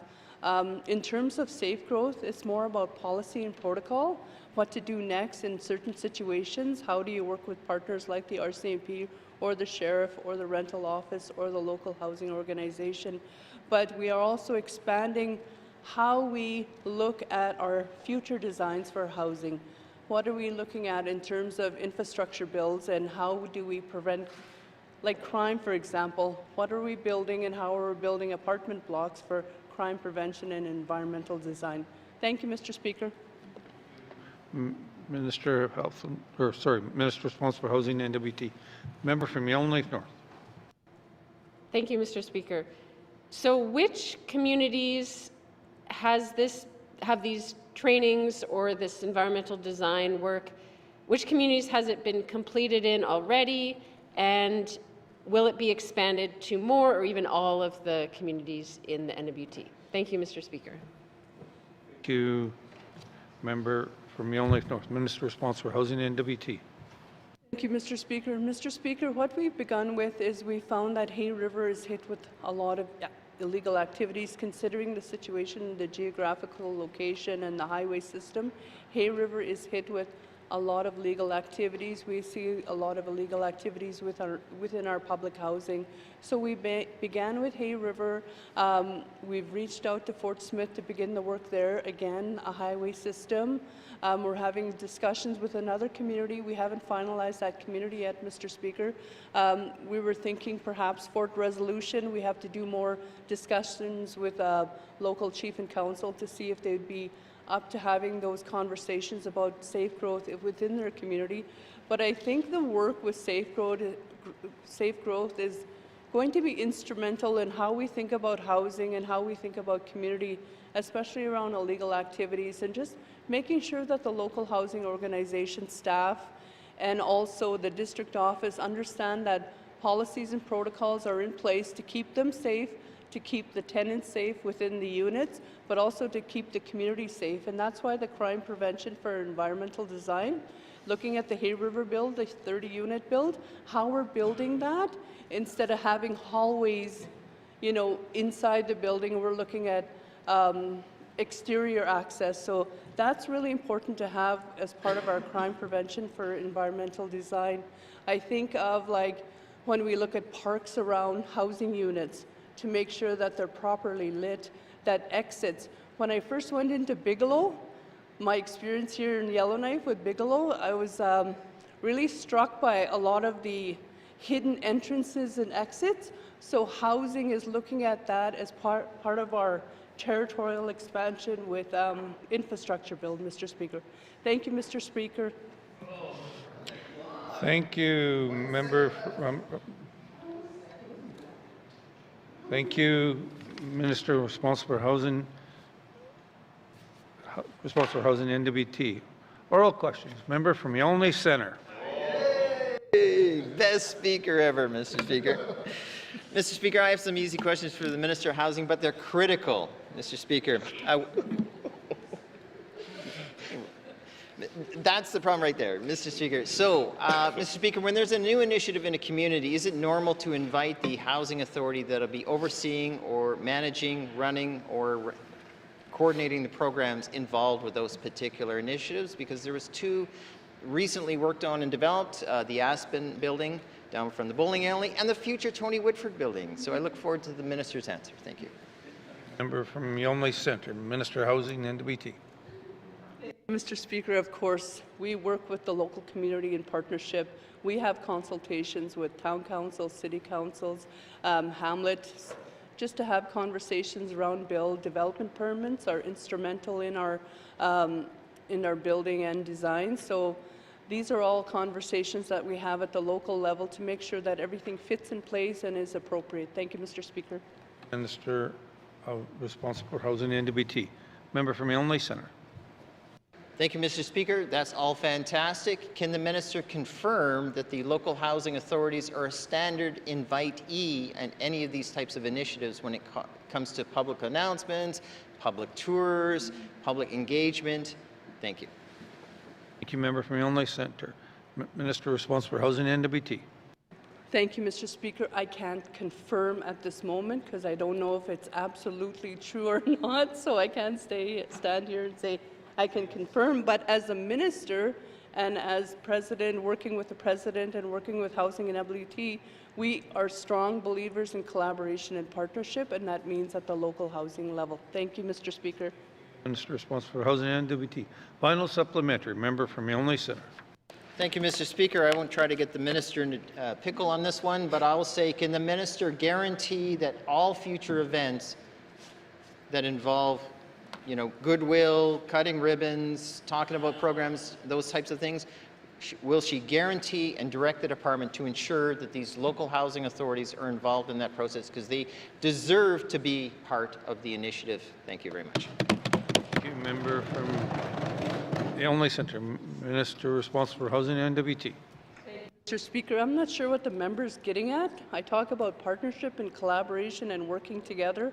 I can't make any guarantees. I'm not the one operating Housing and NWT, but again, I'm the minister, but I'm not the daily operator of housing. But we work together in partnership and collaboration, Mr. Speaker. Thank you. For housing, NWT. Colleagues, our time is up for oral questions. Oral questions, oral questions, written questions, written questions. Returns to written questions. Mr. Clerk. Mr. Speaker, I have returned a written question 26-20(1) asked by the member for Yellowknife North on February 6, 2026 regarding the application of Waters Act provisions to the sale or transfer of mining assets. Mr. Speaker, I have returned a written question 28-20(1) asked by the member for Yellowknife North on February 6, 2026 regarding medical travel. Mr. Speaker, I have returned a written question 30-20(1) asked by the member for Yellowknife North on February 9, 2026 regarding the Northwest Territories and Health and Social Services Authority action plans. And Mr. Speaker, I have returned a written question 31-20(1) asked by the member for Yellowknife North on February 9, 2026 regarding prenatal and pregnancy and postpartum costs. Thank you, Mr. Speaker. Clerk. Returns to written questions, returns to written questions. Replies to the Commissioner's address, replies to the Commissioner's address. Petitions, petitions. Reports on committees on the review of bills. Member from Frame Lake.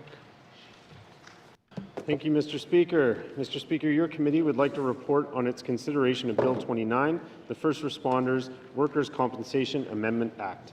Bill 29 received second reading in the Legislative Assembly on May 29, 2025, and was referred to the Standing Committee on Government Operations for review. Motions extending... Sorry, Mr. Speaker, it's just distracting with a loud voice in the chamber. Sorry, Mr. Speaker. Bill 29 received second reading in the Legislative Assembly on May 29, 2025, and was referred to the Standing Committee on Government Operations for review. Motions extending the committee's review of Bill 29 were adopted by the Assembly on October 16, 2025 and February 13, 2026. The committee completed its clause-by-clause review of the bill with the member for Range Lake on February 25, 2026. During the review, committee members moved 4 motions to amend 2 clauses of Bill 29. The member for Range Lake conferred with each of those motions. Mr. Speaker, the committee reports that Bill 29, First Responders Workers' Compensation Amendment Act, as amended and reprinted, is ready for consideration in Committee of the Whole. Thank you, Mr. Speaker. Thank you, member. Point of order. Had his hand up first. Sorry, Range Lake, sorry. Thank you, Mr. Speaker. I seek unanimous consent to waive Rule 8.2(7) and have Bill 29 moved directly to third reading later today. Thank you, Mr. Speaker. Member from Range Lake is seeking unanimous consent to move Bill 29 to third reading of bills. There are any nays? Nay has been recorded. Member from Tabacha. Mr. Speaker, I rise on a point of order on Private Member Bill 29, First Responders Workers' Compensation Act. The point of order relates to Rule 1.2(I) of the Rules of the Northwest Territories Legislative Assembly and the Parliamentary Convention across Westminster-style parliaments, which prohibits private members' bills from requiring expenditure of public funds. I am rising at the first opportunity in the House now that the Standing Committee studying the bill has reported the bill as reprinted back to the House as ready for consideration in Committee of the Whole. To be clear, we support the principle of the bill. I rise at this point of order because Bill 29 would require the GNWT to pay a one-time liability payment estimated to be $4.3 million that is separate and distinct from any existing appropriation. This one-time payment is in addition to an increase of an estimated $409,000 to the annual rates that the GNWT pays to the WSCC. Rule 1.2 of our rules defines what a private member's bill may not involve. This definition limits private members' bills to bills that do not involve the appropriation of public funds or the imposition of any tax. While Bill 29 does not expressly set out the appropriation of a specific amount of funds, over the course of the Standing Committee's review of the bill, it became clear that the effect of the change put forward in Bill 29 would result in the requirement to allocate new public funds, which would need to occur by appropriation. These anticipated amounts go beyond incidental implementation costs that would fall under an existing appropriation. Bill 29 proposes to change presumptive coverage of listed diseases for firefighters. Bill 29 also proposes changes to the minimum employment period for such coverage. While workers' compensation programs are typically considered as self-funded because the cost of the programs are covered by insurance premiums or assessment fees that are collected from the employers based on set collections, in the Northwest Territories, presumptive coverages that are provided for in Act are a bit different. The Workers' Safety and Compensation Commission Governance Council approves the model for setting rates payable for workers' compensation coverage in the Northwest Territories. The rate-setting model, approved by the Governance Council for presumptive coverage for firefighters, places all insurance liability for presumptive coverage for Northwest Territories workers with the GNWT. The Workers' Safety and Compensation Commission has estimated the proposed changes to presumptive coverage put forward in Bill 29 as introduced would have resulted in a one-time insurance liability payment of $17 million. The amount of the liability payment for the bill, as modified in Standing Committee, will be lower, but as mentioned, is estimated to be nearly $4.3 million. Mr. Speaker, if passed, this bill would come into force 1 year after the date the bill receives assent. This static coming into force date does not allow the Executive Council to have any ability to control incurring the costs associated with the bill. Mr. Speaker, this bill would involve an appropriation of public funds necessary to implement the amendments according to the WSCC rate-setting rules, according to a timeline over which the government has no control. The one-time liability payment would be a new and distinct expenditure that is not contemplated in an existing appropriation. This makes such changes improper to be advanced in a private member's bill, which cannot involve the appropriation of public funds. Mr. Speaker, I should clearly state that this point of order is not raised about the merits of the changes of presumptive coverage presented in Bill 29. It is simply raised because we have a rule that limits the private member's bill can do. If the effect of Bill 29 is that it results in new and distinct amount that will have to be appropriated, it does not appear to be within the authority of the private member to bring it forward. The authority for recommending spending of public money lies with the Executive Council. This is the source of the limitation on private members' bill as reflected in the rules. As such, I believe this bill is out of order. I look forward to the Speaker's ruling, which would provide clarification on the matter that will be of assistance to all members going forward. Thank you, Mr. Speaker. Member from Tabacho. To the mover of the bill, member from Rangeley. Thank you, Mr. Speaker. Mr. Speaker, Rule 1.2 brackets I states private members' bills are bills introduced by a member who is not a minister, which does not involve the appropriation of public funds or the imposition of tax, which is the subject of the point of order. I would point out, however, that when signing the minister moving the point of order cited Westminster parliamentary traditions around private members' bills. It's very important to consider that private members' bills are different and distinct in each legislature, in Canada and indeed in the Commonwealth as well. And our Rule 1.1 brackets 2 states, in all cases not provided for in these rules or by other orders of the Assembly, the customs and procedures of this Assembly, the principles and process conventions of consensus government, the House of Commons of Canada, provincial and territorial legislatures, and parliaments in the Commonwealth shall be followed in that order. So if we are to assess the parameters of a private member's bill, we need to look at our precedents first, and there are many precedents for private members' bills in this assembly. So we don't need to look elsewhere because it wouldn't be a fair comparison, because the House of Commons has very different rules that are spelled out in their standing orders, and we have different rules here, which I just quoted, Rule 1.1 brackets I. So let's look at that rule. So first, the test is, am I minister? No, I'm not. I'm a member. The second is, does it appropriate public funds or impose a tax? It does not, Mr. Speaker. The bill does not speak to appropriating money the way an appropriations bill does. It does not seek to raise a tax the way we would in an appropriations bill as well, or a financial policy instrument. Mr.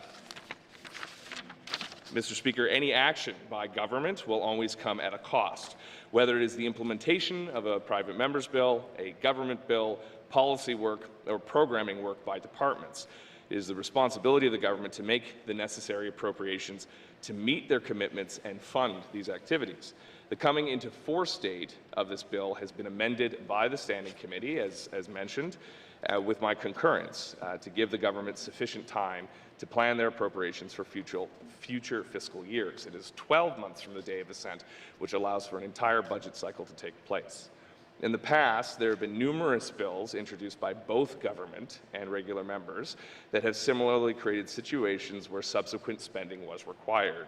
Our practice has never been such that a recommendation from our Commissioner for the appropriation of funds is required, as long as the bill itself does not appropriate the funds.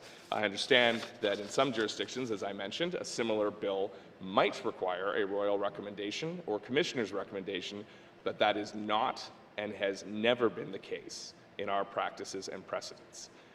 While the bill does not directly appropriate funds, it does strengthen the comprehensive workers' compensation coverage for firefighters and first responders, which is an employer-driven system.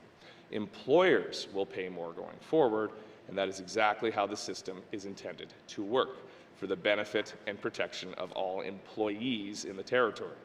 The notion that the government of the Northwest Territories is required to fully and solely fund any outstanding liabilities of the Workers' Safety and Compensation Commission is outside the scope of this bill. It is a result, instead, of the policies of the Commission, the WSCC Governance Council, and, by extension, the government.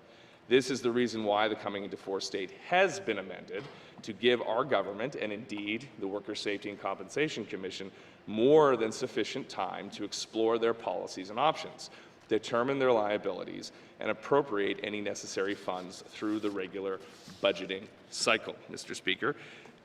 Bill, and just to demonstrate this, in the life of this Assembly, Bill 8 received assent November 1st, 2024.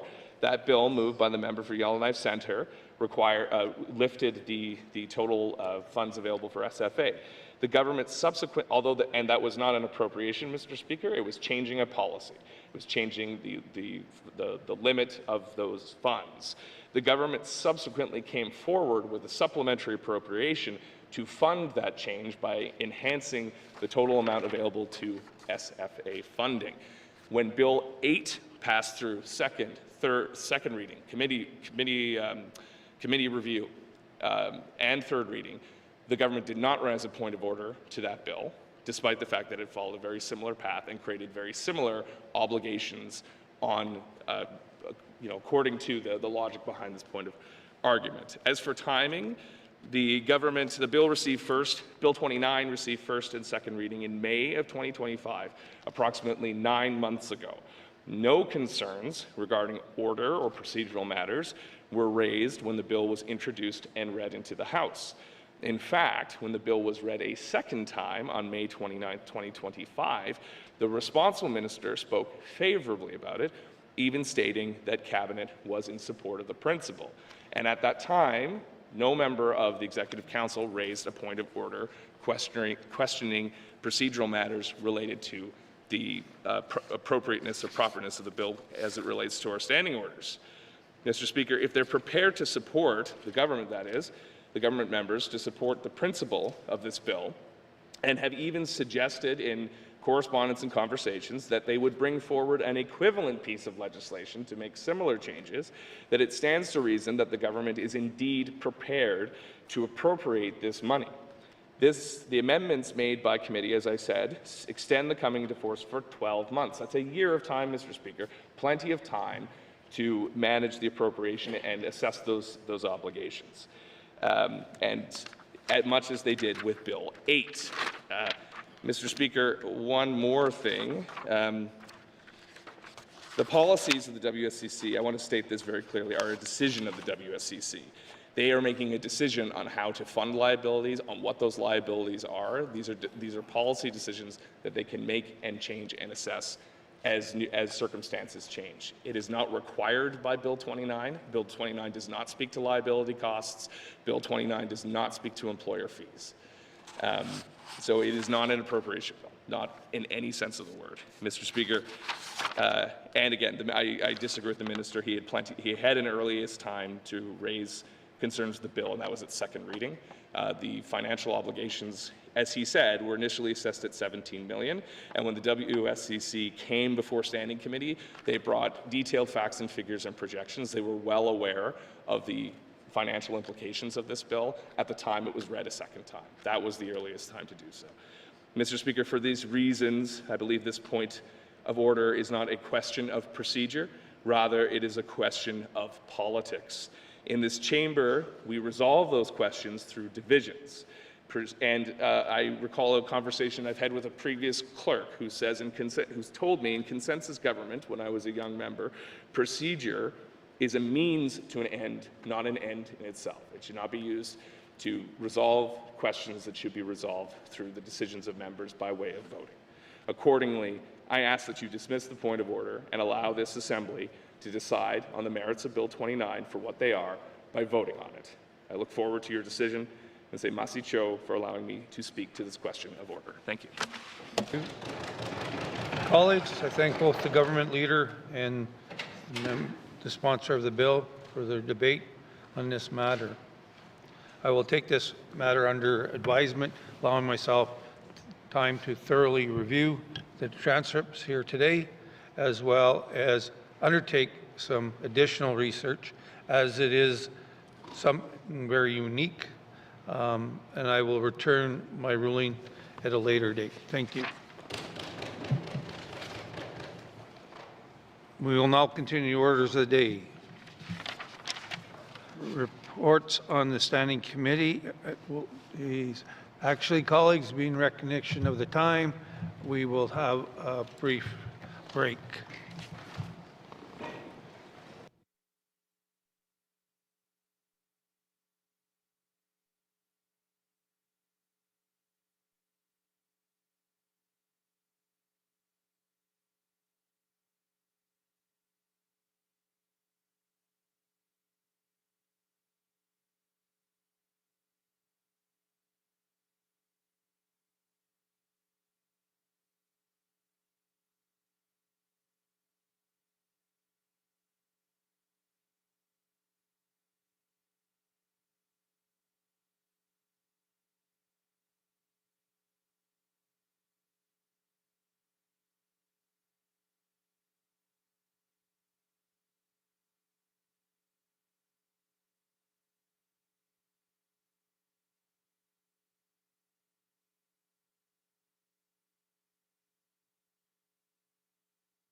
Reports on committee of the review of bills, reports on committee of bills, reports on standing special committees.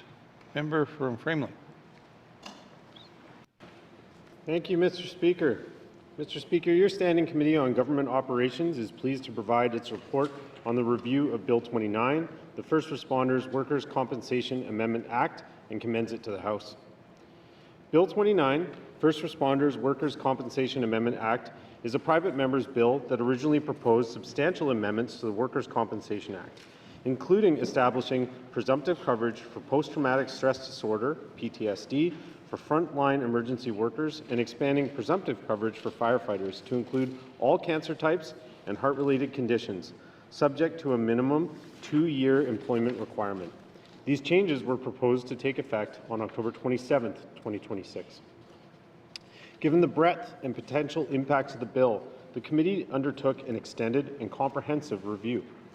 This work included engagement with the bill's sponsor, the Minister for the Workers' Safety and Compensation Commission, the Minister of Finance, key stakeholders, specifically the International Association of Firefighters Local 2890, and the public. The committee study focused on the importance of timely and accessible compensation supports for first responders and firefighters who face elevated occupational health risks. The committee examined the operational, financial, and interjurisdictional implications of expanding presumptive coverage, including the potential financial impact on the government of the Northwest Territories and impacts on the shared workers' compensation governance framework with Nunavut. The committee weighed these factors alongside the need for a consistent, evidence-based approach to presumptive coverage that is informed by national standards while maintaining the integrity of the workers' compensation system.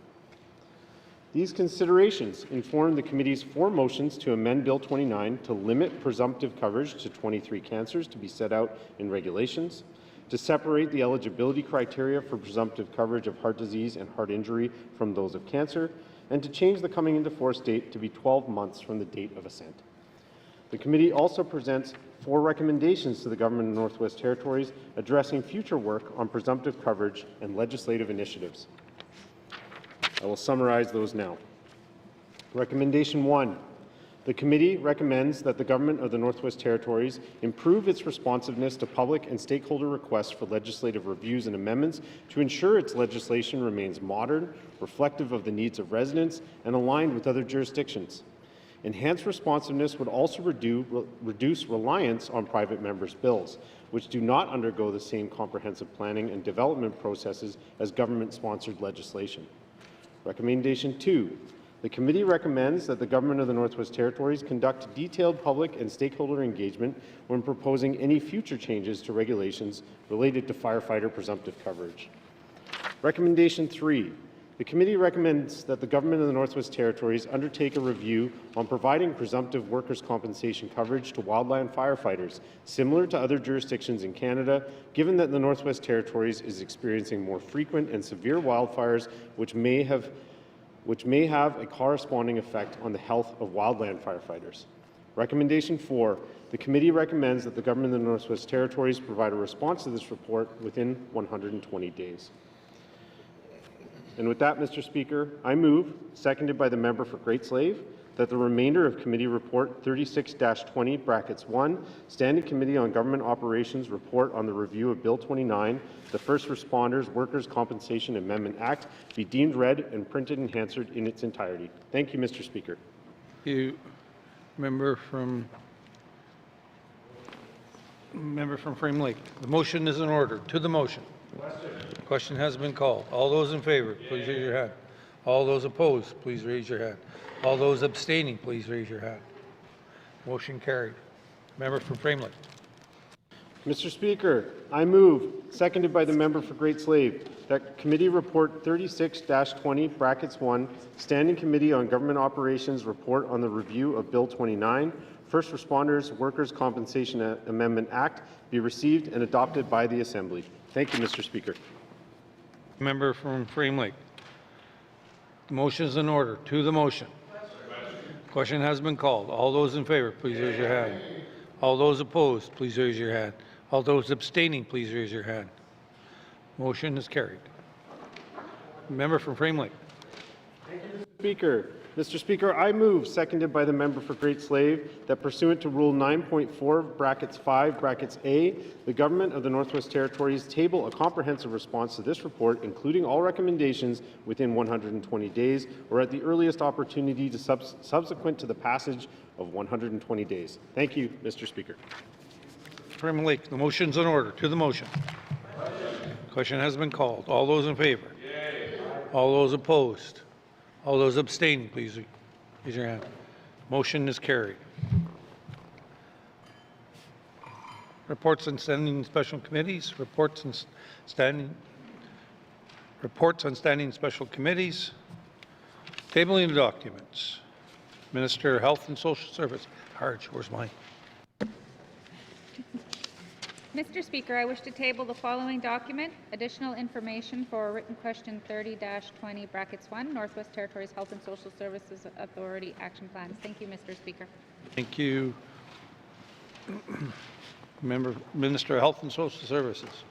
Tabling documents. I wish to table the Northwest Territories Electoral Boundary Commission's 2025-26 Electoral Boundary Commission's final report.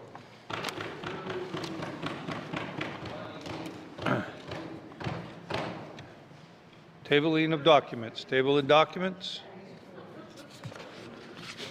Notice of motions. No, notices of motion.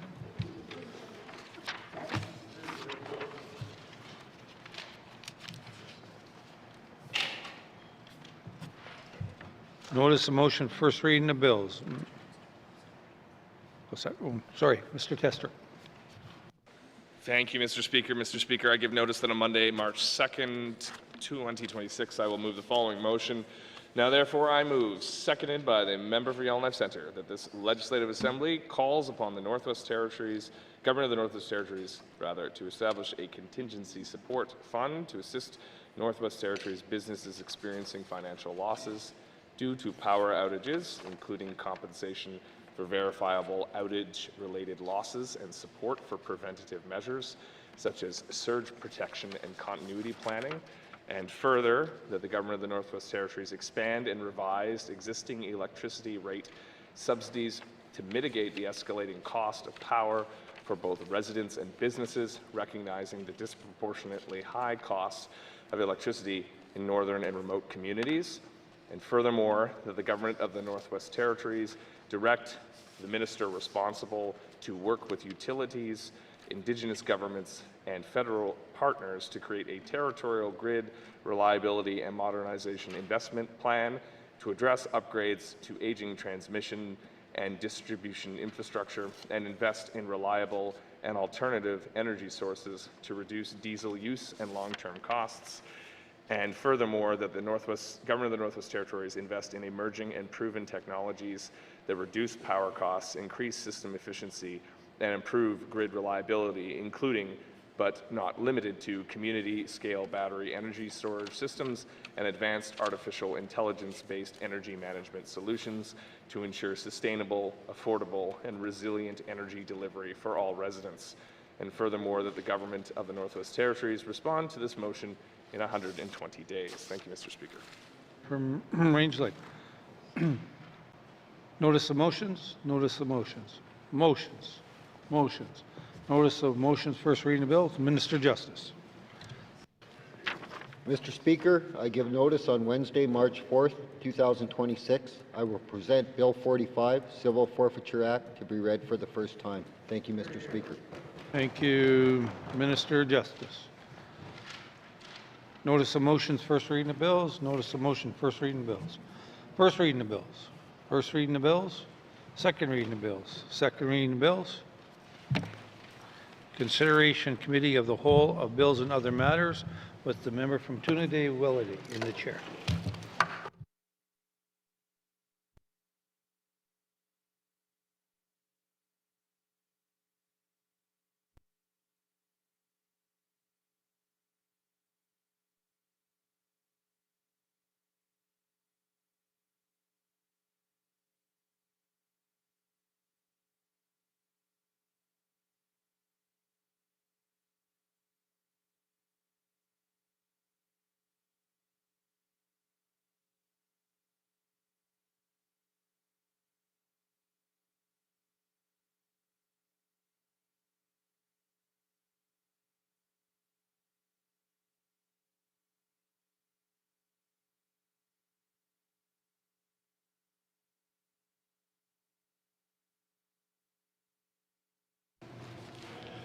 I will now call the committee of the whole to order.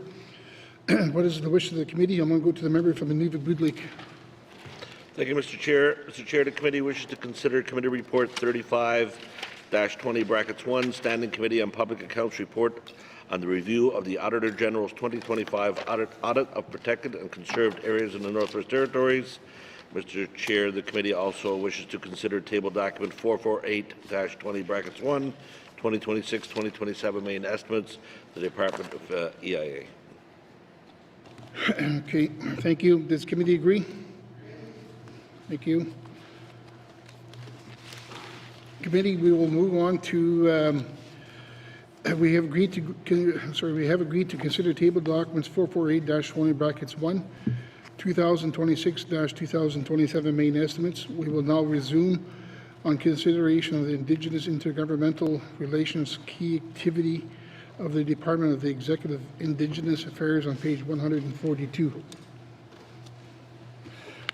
Does the Minister of Executive Indigenous Affairs wish to bring witnesses into the House? I do. Does committee agree? Thank you. Sergeant Irons, please escort the witnesses into the chamber.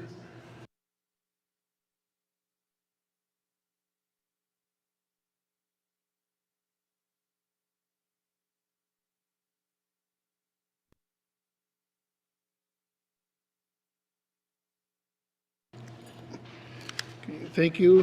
Would the minister please introduce the witnesses? Thank you. Tram Doe, Director, Shared Corporate Services, John McDonald, Deputy Minister. Thank you. Okay, thank you.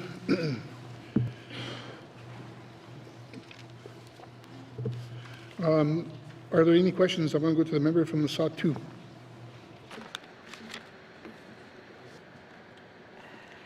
Thank you, Mr. Chair.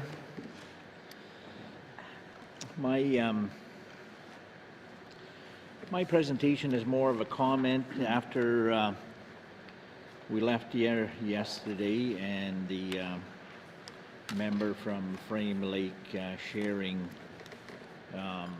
issues of concerns on progress, and the member from Yellowknife North as well on the ongoings of the IGC and this department.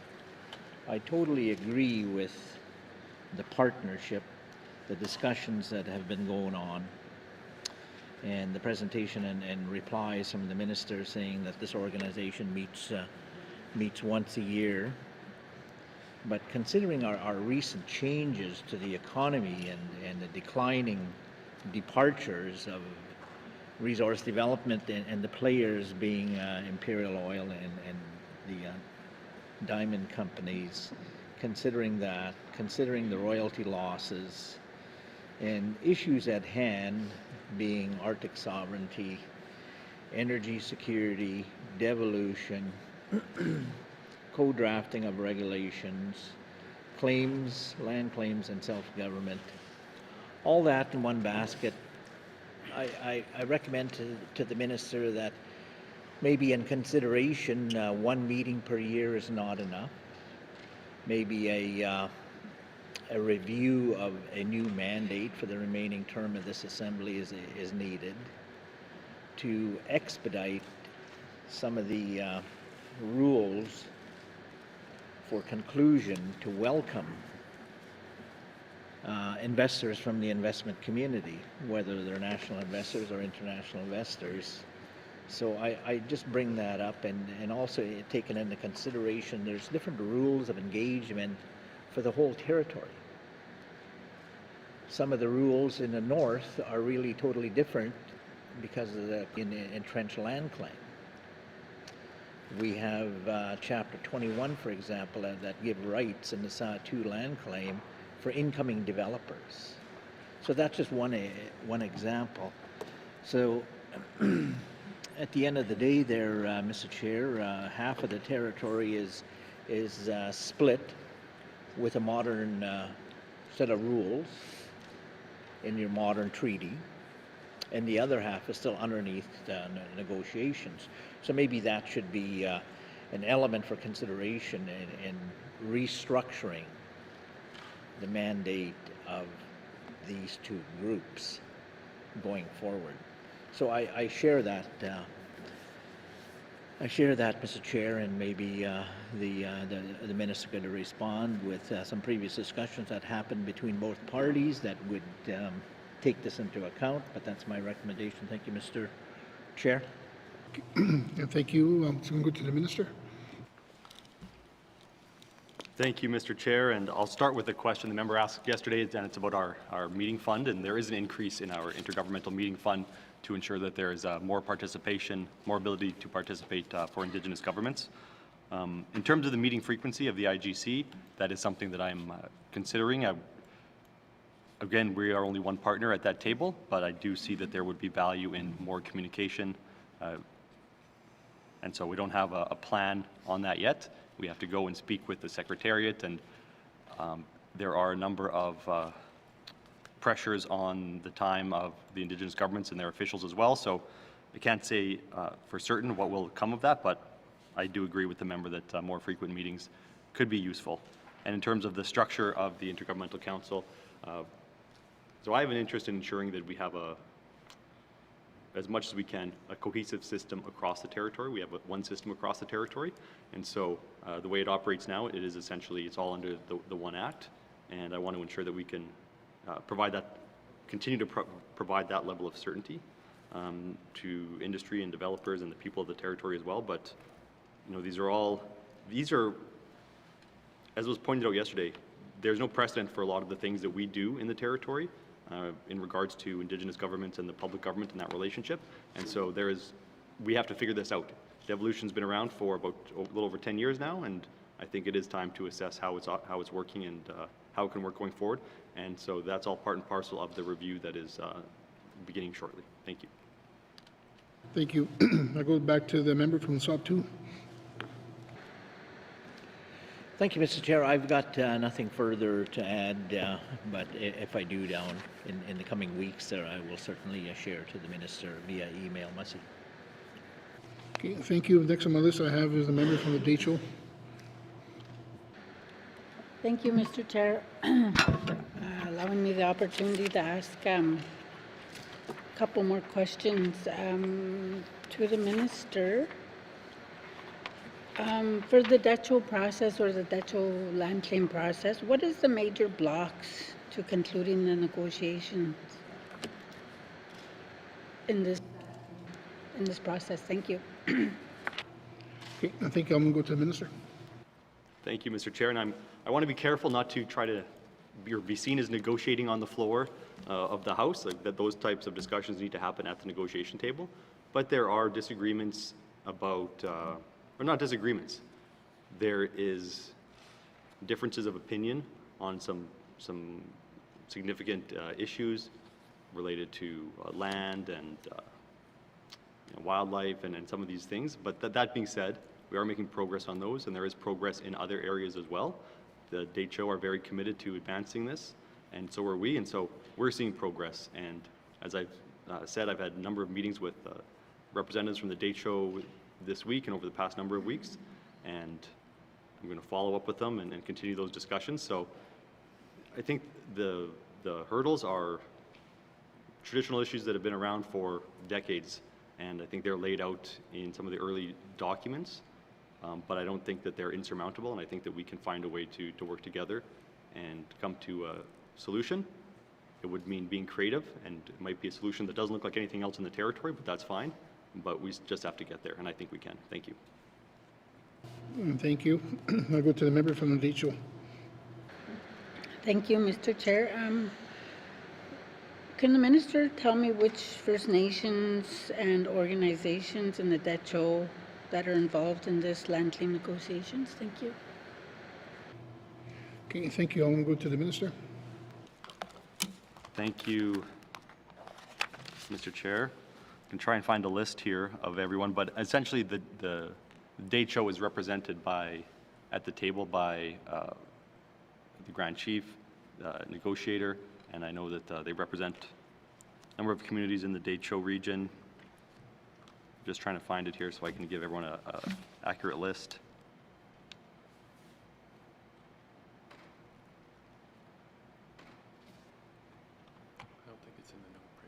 No, it's in my other binder. So, or it's not in this list here. So I can provide the member with a list of the communities. I just don't want to leave anyone out, and I want to make sure I get it right. So, thank you. Okay, thank you. I'll go back to the member from the Detroit. Thank you, Mr. Chair. My next question is going to be a kind of a funny question, but nonetheless, I'm going to ask it. Can you tell me why the GNWT is part of this negotiation process? Thank you. Okay, thank you. I'm going to go to the minister. Thank you. So from what I understand, the GNWT has responsibilities over lands and resources, and there's a desire on the behalf of Canada to have the partner who has that responsibility and that awareness of the situation at the table. Thank you. Okay, thank you. I'll go to the Detroit member. Thank you, Mr. Chair. I have nothing further. Thank you. Okay, thank you. Are there any other questions from members? Okay, seeing none. Okay, no further questions. I'm going to continue on to page 143. Executive and Indigenous Affairs, Indigenous and Intergovernmental Relations, $8,469,000. This committee agree? Thank you. Moving on to the Office of the Secretary to Cabinet on page 146, with information items on page 148 and 149. Are there any questions? I'm going to the member from Frame Lake. Thank you, Mr. Chair. And yeah, I have a question just in the that is building upon some of the questions we were just asking on the previous page and we were discussing last night. It notes here that in the Office of the Secretary of Cabinet, some of their responsibilities include formalizing how the GNWT works with its partners when developing land and resource legislation. So I'm not going to repeat and tread back over the conversation we had last night regarding the IGCS. But something I did note in conversations with stakeholders who have kind of more knowledge of that table than I would, did note that that it was felt that GNWT could be offering perhaps some more leadership at that table. And so regarding the fact, you know, that I think it's been talked about that, you know, we are trying to operate that table right now on a true consensus model. My understanding of it is that we effectively don't move issues forward unless everybody at the table agrees, which is like, that's pure consensus. And all of us understand in the operation of consensus, that's a pretty tough one to reach.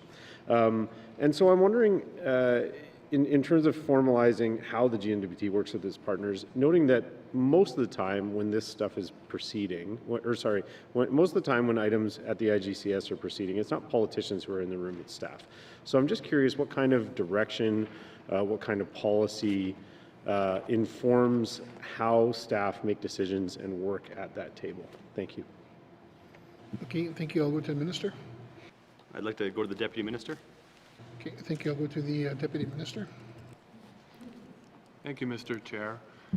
So when it comes to IGCS, typically the table is represented by the GNWT at Deputy Secretary to Cabinet level, so ADM equivalent. Also, there are director level representation present at all times. Deputy ministers, including myself, attend periodically, often when presenting new projects or dealing when issues are contentious, if that should be the case. But typically it would be at the ADM level where sort of the routine meetings are happening and updates are occurring.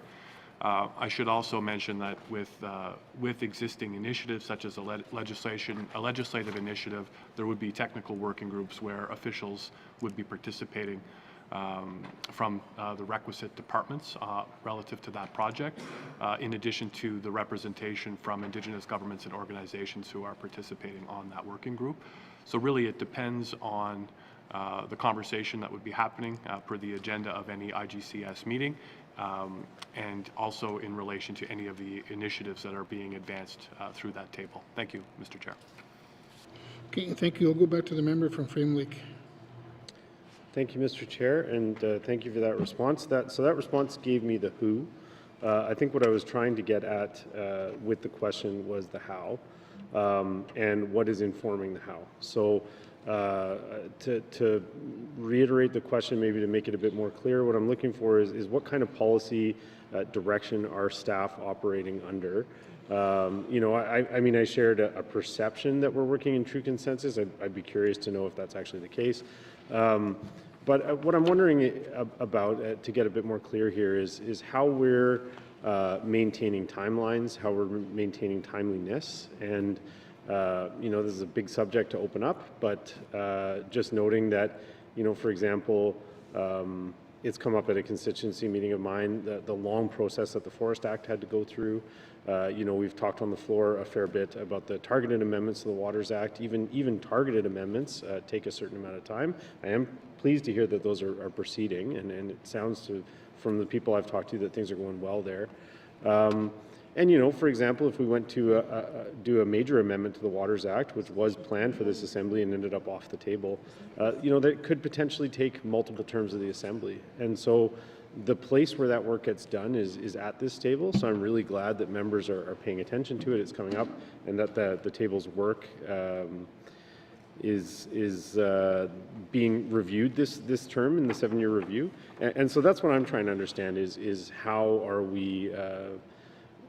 we considering any changes, or how are staff being directed to work at that table in order to get things moving and potentially improve those timelines? Thank you. Okay, thank you. I'm going to go to the member, the minister. Thank you. And so the IGC is set up through the NWT Intergovernmental Agreement on Lands and Resource Management through the devolution agreement. So that's sort of the primary framework. In terms of GNWT specific policy documents direction, we do have the legislative development protocol on how we work with Indigenous governments. But if the member is talking about on a specific issue, what direction is given to advance a specific issue or a specific file, well, that would be then what's the issue, what's the file.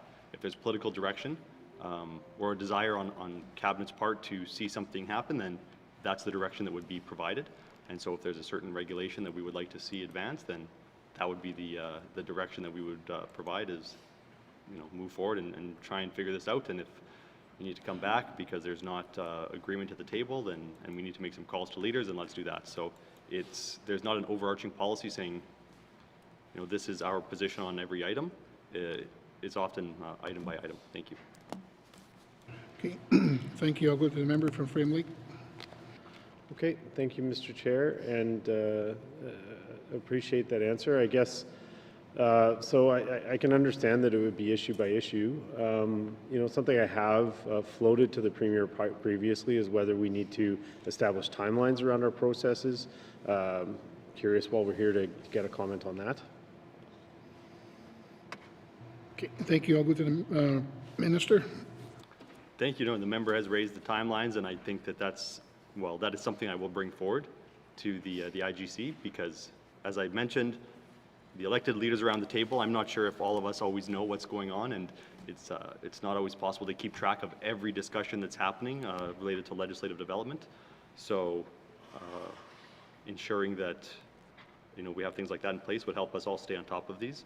And if there's a timeline, if you're working towards something, obviously there's a greater sense of urgency. There's going to be more involvement from at our level to ensure that things are on time. So no, that's something that I'm very much interested in, and I will bring forward to the table. Thank you.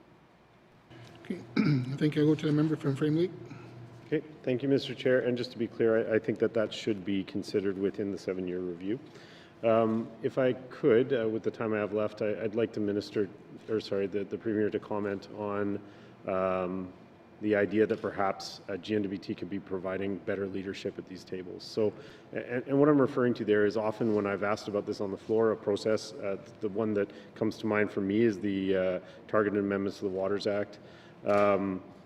the minister has repeatedly said, well, we are one member at the table, and speaks of GNWT as being an equal at the table, and I understand that that is the case. However, I think it's worth noting that GNWT is also very much the elephant in the room, right? GNWT is the government with a $2.6 million budget. GNWT is the government with significantly more resources than other partners. And so I think needs to be looked to for leadership. And for what it's worth, it is still GNWT-owned legislation that is moving through that table. And so I'm curious to hear the minister's perspective on that thought, that perhaps GNWT could be providing stronger leadership on getting things moving. Thank you. Okay, and thank you. I'm going to go to the minister. Thank you, Mr. Chair. So I think there is an opportunity to look at the direction that is provided to the officials at that table on the GNWT side. I think government sort of moves at a certain pace, but there's clearly a desire from the Assembly, and I know from Cabinet, to move more quickly on things, and I think that might fall under the category of providing more leadership, because the member's right, we do have more resources. Yeah, I'm trying to avoid talking about the GNWT as being the boss at the table and being able to push things through against the wishes of everyone. The leadership that is being provided now, a lot of it is trying to bring people together, find a common ground, get to a point where everyone can agree on. Like that's the negotiation. And I don't want to say we're just going to start trying to bulldoze over or push too hard on things. It is a balance, and we are one partner. But I take the member's point that this whole discussion about meeting more often, about having some timelines, those are the types of things, areas where I am going to bring those forward as part of this review, so that we can, and I see that as a way of sort of providing that type of that leadership. These are ways to advance those projects. So I'll just leave it at that. Sorry. Thanks. Okay, thank you. I'm going to go to the member from Yellowknife North. Thank you, Mr. Chair. First question is an easy one. Just wanted to confirm that the $695,000 in the budget for contract services, is that related to the establishment of a residential schools monument or something else? Thank you, Mr. Chair. Okay, thank you. I'll go to the minister. The monument. Thank you, Mr. Chair. Okay, thank you. I'll go to the member from Yellowknife North. Okay, thank you, Mr. Chair. Next, I wanted to touch on something more broad. It's related to some of the overall goals that we have in the business plan for this department around integrating, in general, programs and services, and also trying to empower the public service to deliver things in ways that better serve residents.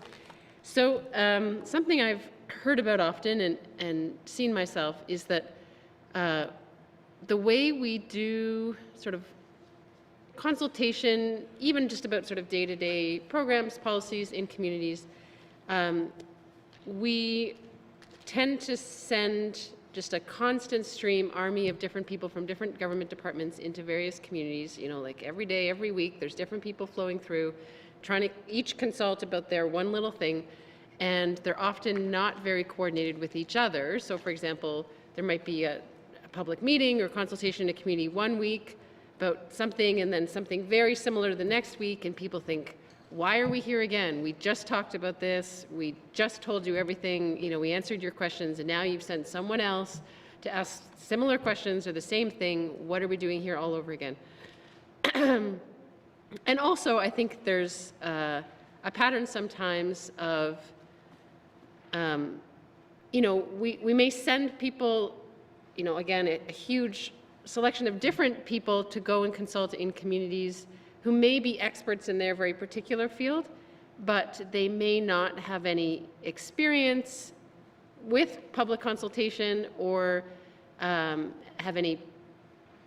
ever been in that community, don't have any relationships there. So every single person we're sending is trying once again to establish a new relationship, but they might only be there once. And so it's often occurred to me, can we do this more efficiently in ways that actually better serve communities and build better relationships so these consultations, we get more out of them, and we stop sort of spending so much time going over and over and over and over the same things. And so I wonder if there's a role for EIA in better combining or coordinating the kinds of consultations and sessions and meetings that happen in communities, ensuring we're not duplicating with the same questions, and even having, say, a team of people that do know the community well. Maybe they're even based in the region or in the community, and they can be the ones who are in front consulting with the community on a range of different topics. And maybe they're not the experts in wildlife, in engineering, in infrastructure, and all the things, but at least they have that relationship. And so they can be the ones, instead of perhaps sending every single expert from every GNWT department, they can just get the information they need from those experts, but they can be the ones interacting on an ongoing basis with people that they've built that relationship with, and in that way, we could get more out of these sessions.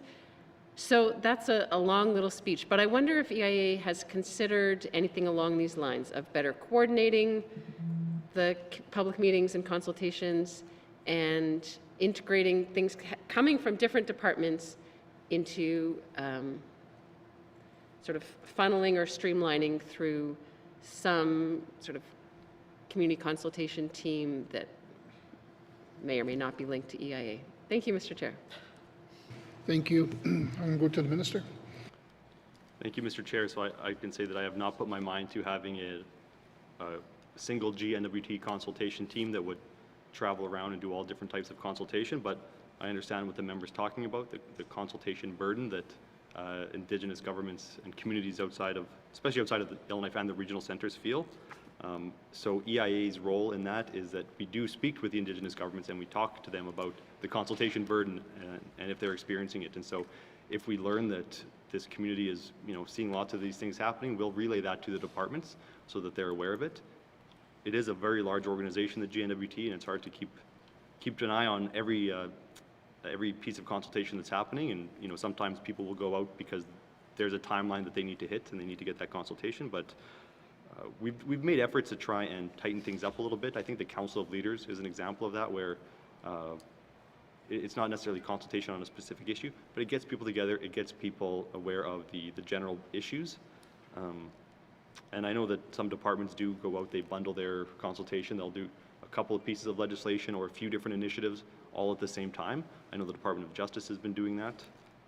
But yeah, to the member's point about a consultation unit that would sort of encompass all consultation, I have not considered that. Thank you. Okay, thank you. I'll go to the member from Yellowknife North. Thank you, Mr. Chair. So I'm just throwing things out there now, maybe planting a little seed, but hope to maybe continue conversations on this idea. Thank you, Mr. Chair. Okay, thank you. Next on my list I have is the member from Nunavut Lake. Thank you, Mr. Chair. Mr. Chair, I brought up in the House before the potential of looking at having some more senior people in the regions, and specifically in Nunavut. And I know we have superintendents in there, I know we have regional management committees, but more specifically, would the department consider having a more senior position, kind of beyond that level of regional superintendent, maybe someone who can actually work as well with the department's envoy in Ottawa as well? Because given, if you look at what's happening around with DND up there, with what's happening with the LNG development, we've talked about several times in this House around land transfer, but actually having some boots on the ground in a region such as Nunavut at a senior level, I think would not only benefit the government for having that, again, someone who knows the needs of the region, but also give the residents, I guess, see that we're actually listening and have someone there on the ground to interact with senior officials in the community and relay that directly back into the Office of the Secretary of Cabinet. Is that something, Mr. Chair, that the Minister would consider? Thank you. Okay, and thank you. I'll go to the Minister. Thank you, Mr. Chair. And the member has raised this a number of times with me, and I appreciate his enthusiasm for the work. We do have a regional director in the community right now under EIA, but in this activity here, the Office of the Secretary to Cabinet, there's actually only 2 employees. There's the Deputy Minister and the Executive Assistant for the Deputy Minister. So from this budget here, we would not be looking at doing that. That being said, EIA has the GSOs, the Government Service Officers, which are stationed all over the territory, and we have a regional director, and so and now we have integrated service teams or service integration teams. So we're looking at how we structure ourselves in the regions, and maybe the Deputy Minister can speak to some of this because it is a good time to have this discussion. Thank you. Okay, thank you. I'll go to the Deputy Minister. Thank you, Mr. Chair. And yeah, maybe just to echo the Premier, we do have a regional director, a regional manager in Inuvik. And we're also looking at a new framework for our regional leadership teams. From region to region, various departments have superintendents that operate out of those regional centers. And we're looking at how we might be able to enhance their coordination and their situational awareness. And it does harken back to a mandate priority from the last government and from the 19th Assembly, which was around strengthening regional decision making. We've not lost sight of that. So what we're looking at is, how we can build in some greater accountability for those regional leadership teams, bringing them to ADMs and Deputy Minister committee meetings, for example, where they can provide an on-the-ground update on what they're seeing, and then also can be provided further direction as well, so that they can go out and more accurately represent the government and respond to issues that are arising in that region. Thank you, Mr. Chair. Thank you. I'll go to the member from Inuvik-Boot Lake. I appreciate that, and I know, the regional director is often kept busy enough. I know they're there, looking at each department in the region, fielding questions from that, organizing, I guess, departmental work on the ground up there as well, working with the interagency committee. I see our regional director there when I attend those meetings when I am in town. I guess what I'm thinking is work beyond that. That person is busy enough. They have, they have that work to do.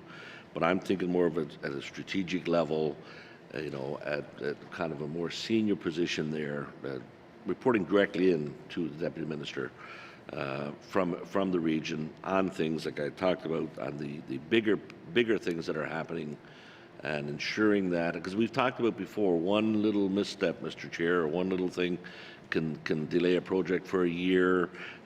If you're not aware of the cultural relevance of a lot of issues, decisions that are made up there, we have 2 Indigenous governments up there.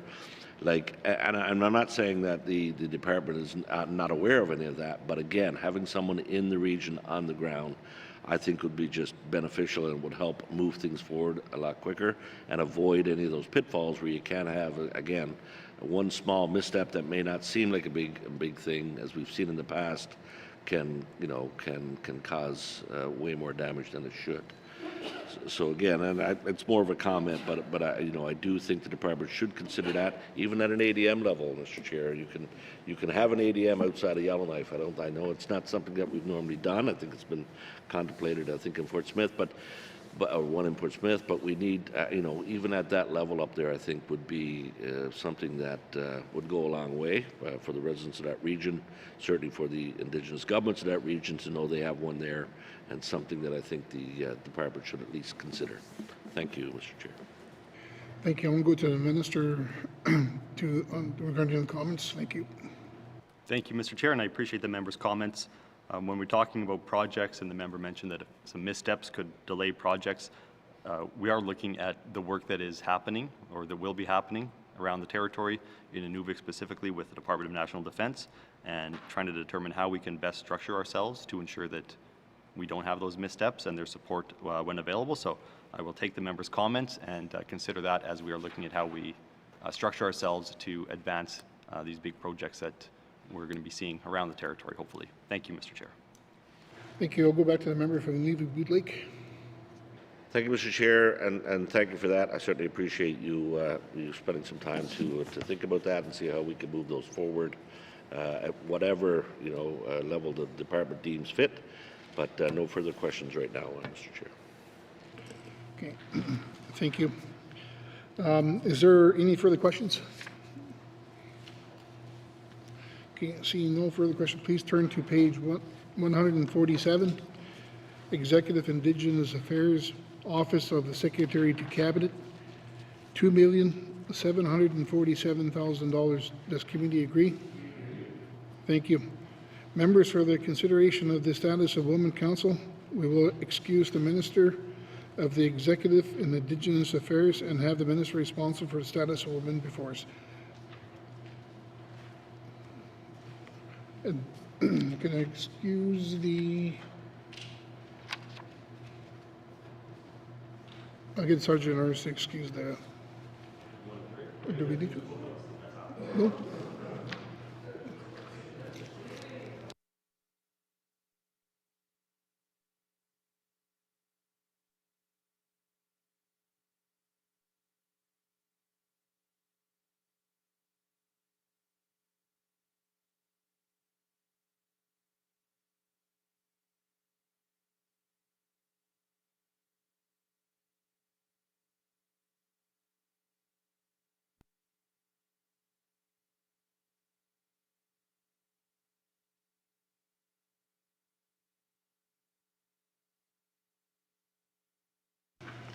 My apologies on that one. Just got clarification. I'll just continue on.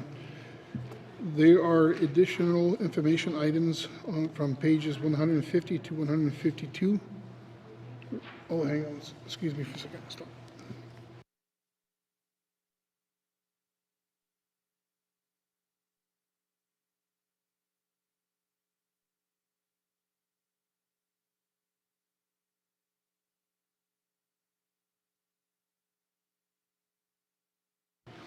Thank you. Got further clarification on that. Okay, if there's no further questions on the status of Women Council, I'll just continue to move on. Thank you, members. We will now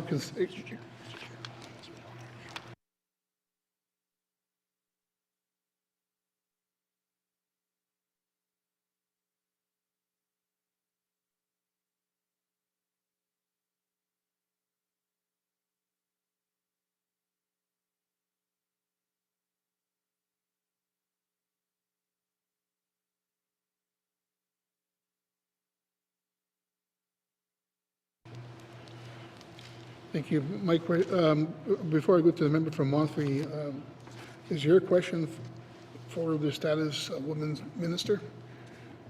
Department summary.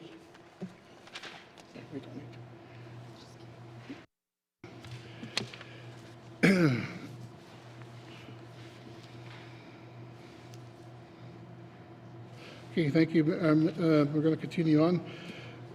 Members, please return to the department summary found on page 117 with items on pages 118 and to 121. I'm going to go to the member for Monthly. Thank you. Thank you, Mr. Chair. GSO. And for Cleacher region, there's 4.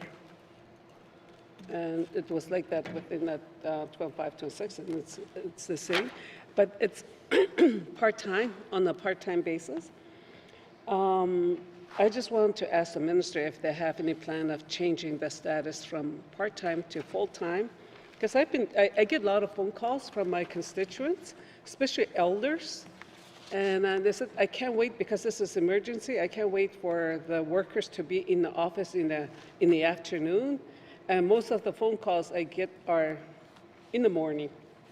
So I just, I know they can, they're flexible with their time, but I just wanted to ask the minister if, or a premier, because it's his, it's a good program, it's a good service because they provide a lot of services, especially dealing with the elders and unhoused people.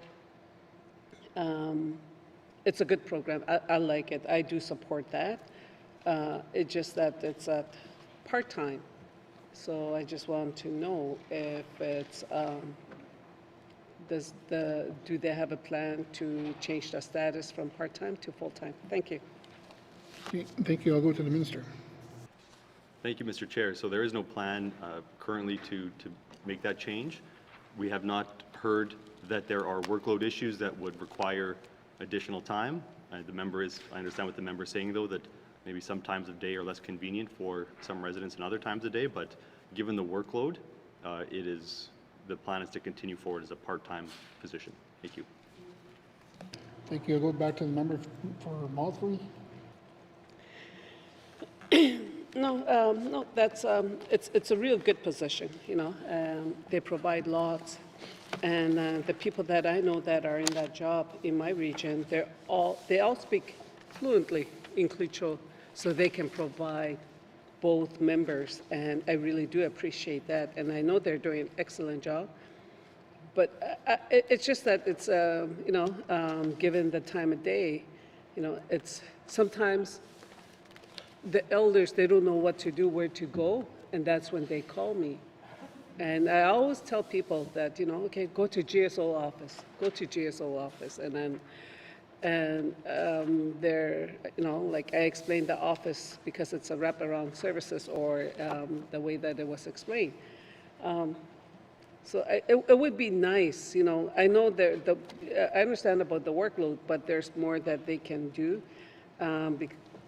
So it would be nice if, and with mine closure and not enough jobs, maybe these workers have spouse that was working at, or is working at the mine, and there's going to be interruption within their with their pay.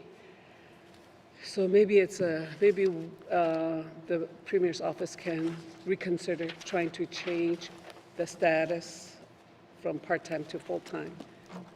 That's my main questions regarding that, issues that I have with that, and then thank you. Okay, thank you. I'll just go to the minister. Thank you. I will consider the member's comments. Thank you, Mr. Chair. Thank you. Was there any further? No. Okay, that's good. Okay, is there any further questions? Seeing no further questions, I will now call the department summary. Executive and Indigenous Affairs, Operational Expenditure, Total Department 2026-2027 main estimates, $39,529,000. Does the committee agree? Thank you. Minister, thank you to the witnesses for appearing before us today. The Sergeant at Arms, please escort the witnesses from the chambers. Then I'm going to go to the member of Nunavut League.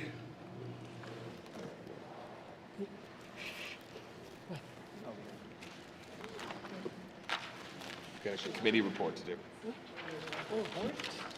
Reports. We haven't done one in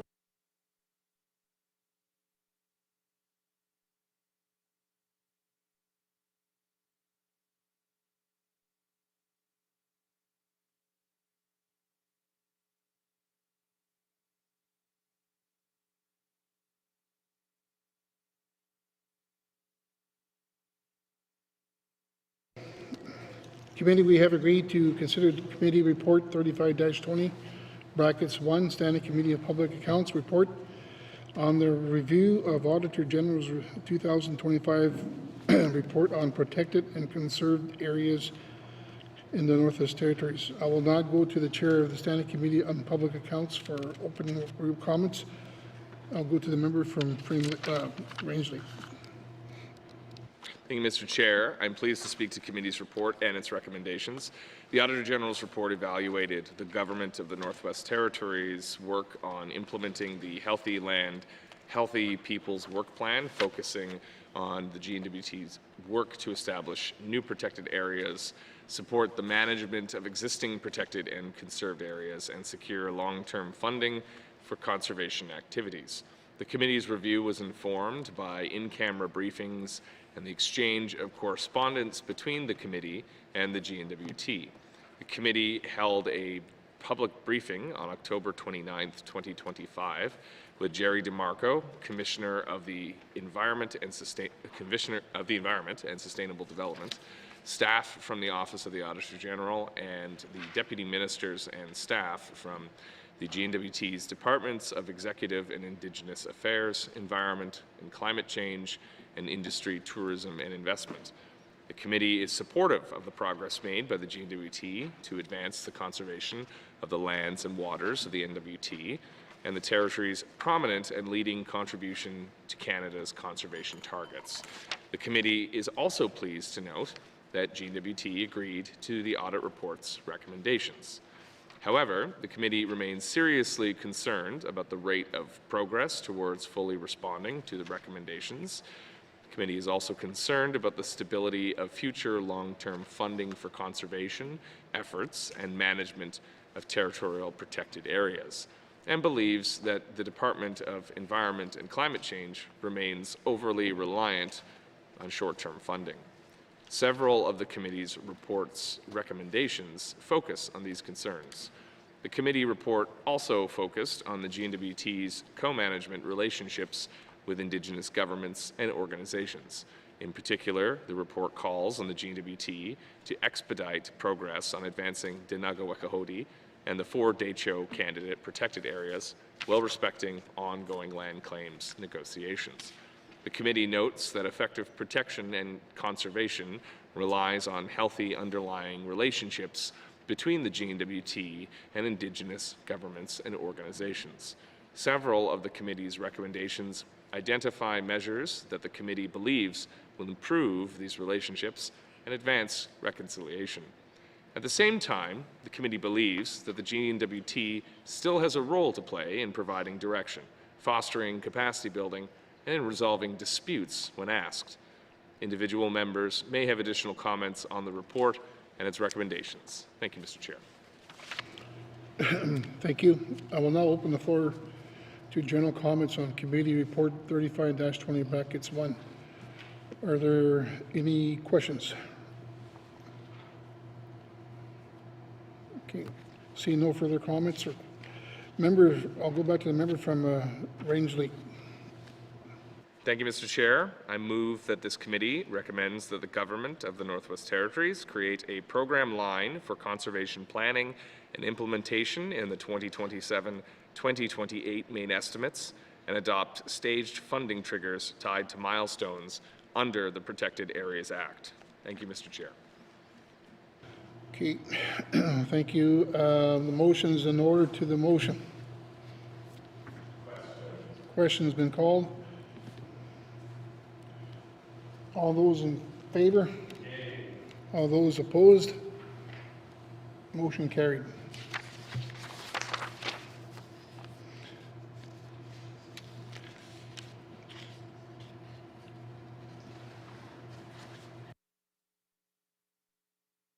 Thank you. I'll go back to the member from Rangeley. Thank you, Mr. Chair. I move that this committee recommends that the Government of the Northwest Territories stabilize its operational capacity for territorial protected areas by increasing capacity funding to support management boards and by fully funding the staffing of positions identified in establishment agreements. And further, the government should allocate sufficient resources in the 2027-2028 main estimates to close capacity gaps and ensure the effective delivery of management plans, monitoring programs, and Guardians Initiative. Thanks. Okay. Yeah, the motion's in order. All those in favor? All those opposed? Motion carried. I'll go back to the member from Rangeley. Thank you, Mr. Chair. I move that this committee recommends that the Government of the Northwest Territories identify its financial obligations and resource requirements for conservation initiatives outside the Protected Areas Act and provide the necessary funding, including working with the federal government to secure appropriate long-term resources for these activities within 1 year and report back to the Standing Committee on Public Accounts on its progress. Thank you, Mr. Chair. Motion's in order. All those in favor? All those opposed? Motion carried. I'll go back to the member from Rangeley. Thank you, Mr. Chair. I move that this committee recommends that the government of the Northwest Territories establish more flexible multi-year financing tools by amending the Financial Administration Act and related policy instruments to enable funding mechanisms suitable for intergenerational conservation commitments and to complete this work in time for it to be reflected in the 2027-2028 main estimates. Thank you, Mr. Chair. Okay, thank you. To the motion. Question's been called. Question's been called. All those in favor? That's right.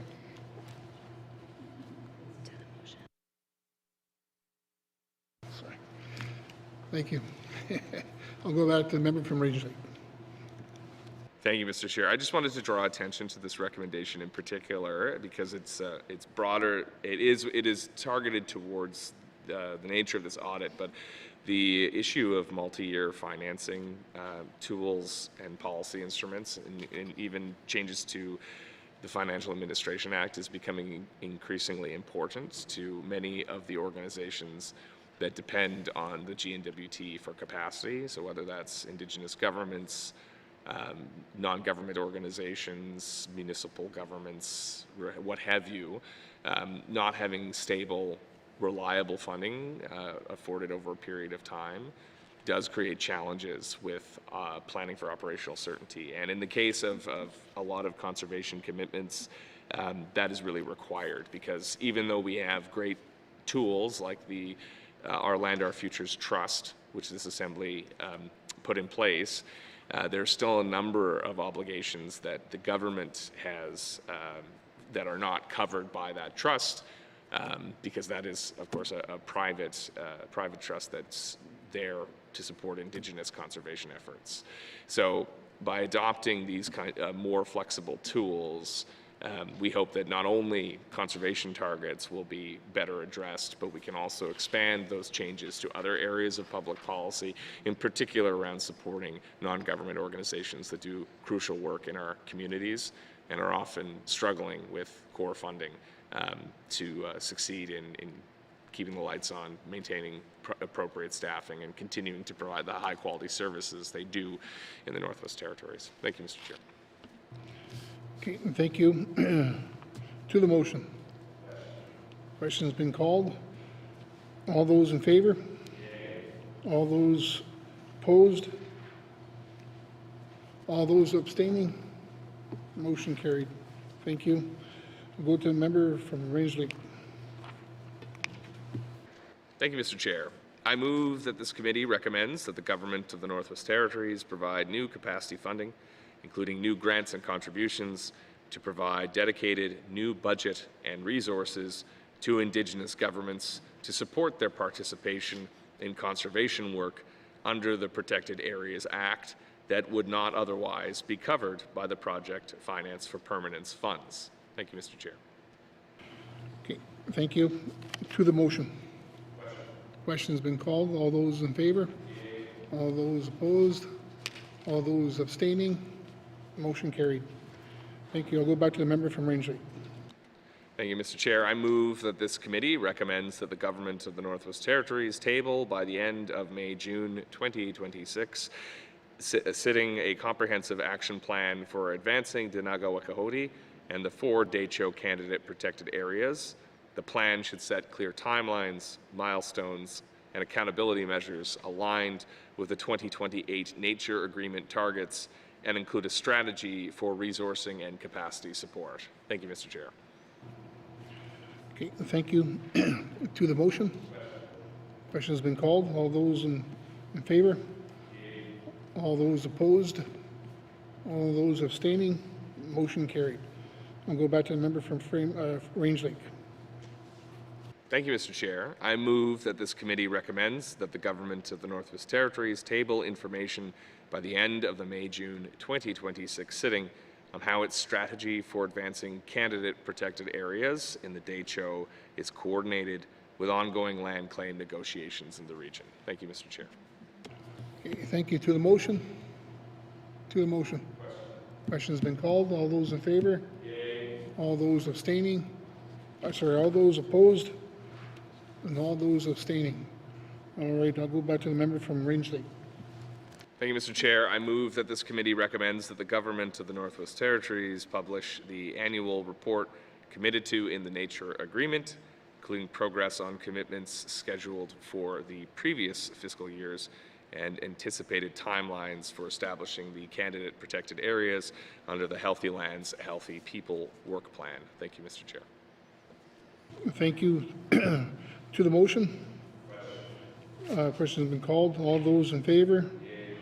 All those opposed? All those abstaining? Motion carried. Thank you. I'll go to the member from Rangeley.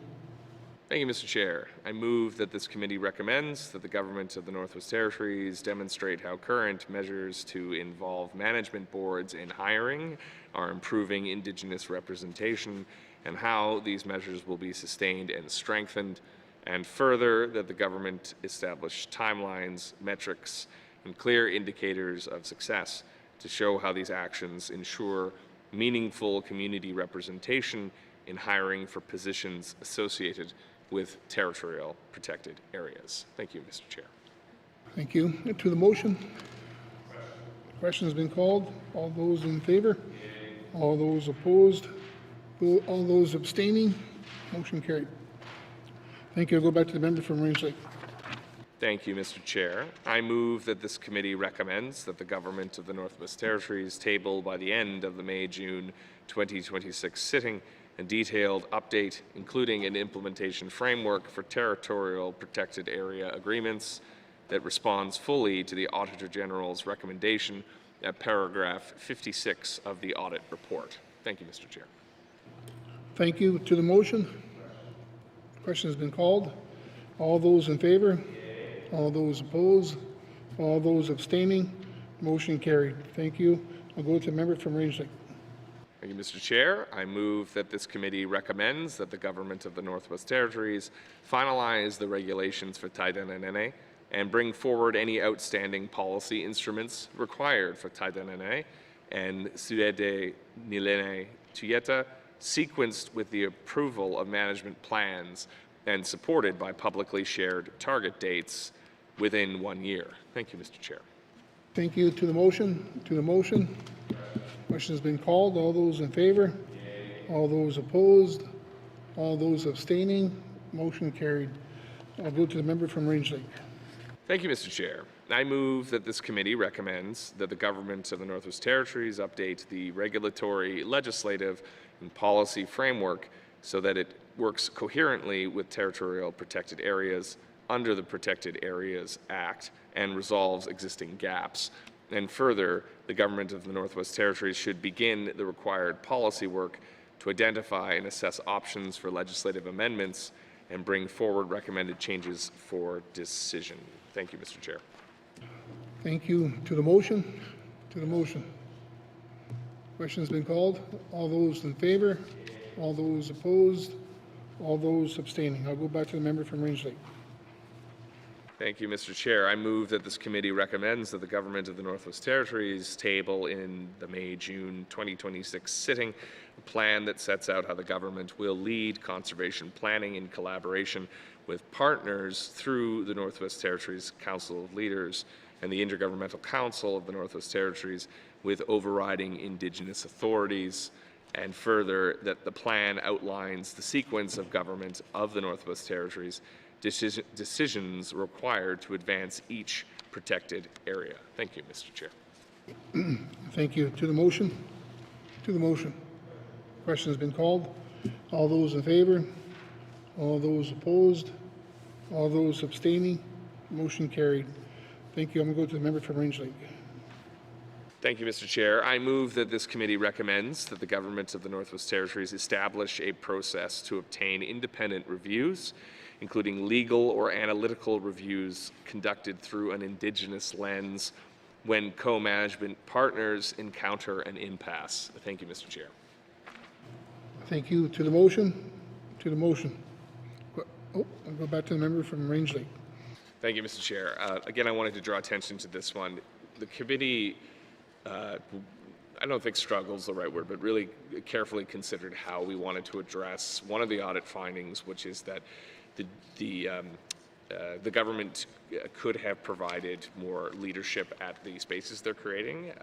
Commissioner DeMarco was very kind of clear in that assessment that the GNWT was excellent at establishing bodies where Indigenous governments could come forward to collaborate, but the decision-making at those bodies was often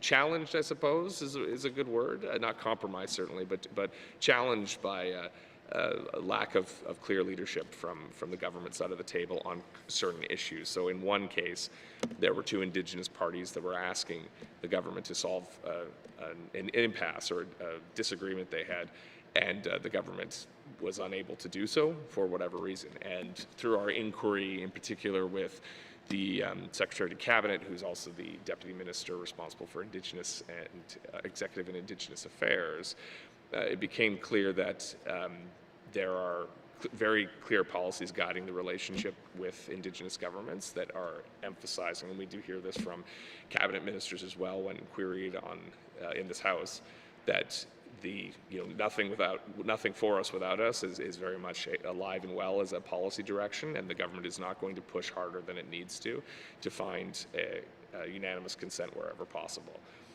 But there does come a time when an impasse is an impasse, and if you can't obtain consensus, then that may delay a decision from being made, which might jeopardize a conservation plan, an area, whatever it happens to be. So what we felt would be an appropriate way to address this is this recommendation, which is to obtain an independent review, which would allow kind of a third party to say, here's how you can solve this issue and move forward. And hopefully that would be an important tool in allowing progress to be made on these decisions where they need to be made without damaging any relationships, which we know through 150 years of colonialism has created very challenging relationships in many cases with Indigenous governments and trust in public governments. So the committee wanted to respect those relationships and ensure they're maintained, but also find a way to address these areas of impasse. And I think this motion is novel in that approach, even though it, going to arbitration or something, it's not that robust, but it certainly does speak to similar things that do work when there's labor disputes, for example. So we hope that this recommendation will be adopted, and we will find better ways to deal with disagreements where consensus can't be reached, and we'll ultimately get better results for people who are relying on these policy objectives to be met, in this case conservation areas, so we can see all of these plans come to fruition and even more of the government's goals towards environmental conservation achieved within the coming years. Thank you, Mr. Chair. Thank you. To the motion. Question has been called. All those in favor? All those opposed? All those abstaining? Motion carried. I'm going to go back to the member from Range Lake.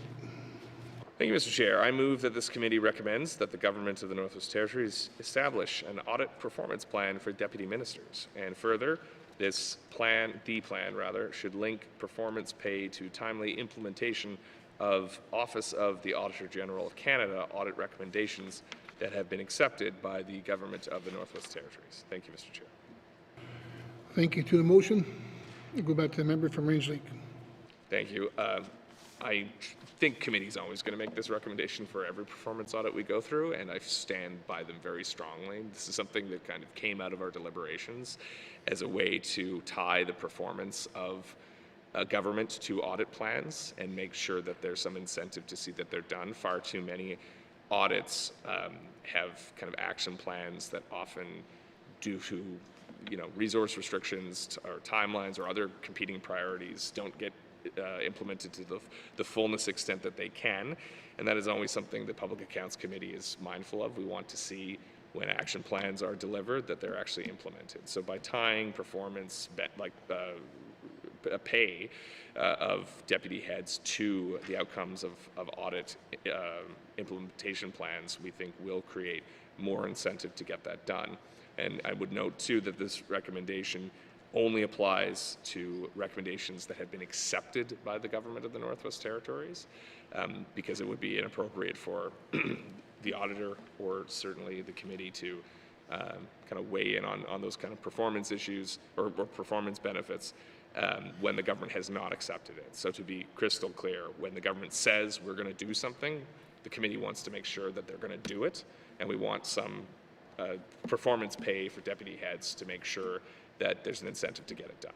So we're not calling them in front of the committee in a year and saying, what have you done? And nothing's happened, right? There's some real attention to resolve the issues that are before the committee. Thank you. Thank you. To the motion. To the motion. Question has been called. All those in favor? All those opposed? All those abstaining. Motion carried. I'm going to go back to the member from Rangeley. Thank you, Mr. Chair. I move that this committee recommends that the government of the Northwest Territories examine specific historic harms that have been raised by Indigenous governments and communities, identify those that warrant a formal apology and compensation, and take timely action to deliver those apologies along with appropriate reparations. Thank you, Mr. Chair. Thank you. To the motion. Question's been called. All those in favor? All those opposed? All those abstaining? Motion carried. Thank you. I'm going to go to the member from Rangeley. Thank you, Mr. Chair. I move that this committee recommends that the government of the Northwest Territories provide an update on the status of the action plan required by Section 10 of the United Nations Declaration on the Rights of Indigenous People Implementation Act. Thank you, Mr. Chair. Thank you. To the motion. Question has been called. All those in favor? All those opposed? All those abstaining? Motion carried. Thank you. I'll go to the member from Rangeley. Thank you, Mr. Chair. I move that this committee recommends that the government of the Northwest Territories provide sufficient funding in the 2026-2027 main estimates and establish ongoing multi-year implementation funding, including capacity funding for Indigenous governments and organizations to support and sustain participation in the implementation of the United Nations Declaration on the Rights of Indigenous People Implementation Act until implementation is fully achieved. Thank you, Mr. Chair. Thank you. To the motion. Question has been called. All those in favor? All those opposed? All those abstaining? Motion carried. Thank you. I'll go to the member from Rangeley. Thank you, Mr. Chair. I move that this committee recommends that the government of the Northwest Territories provide a response to this report within 120 days. Thank you, Mr. Chair. Thank you. To the motion. Question has been called. All those in favor? All those opposed? All those abstaining? Motion carried. Thank you.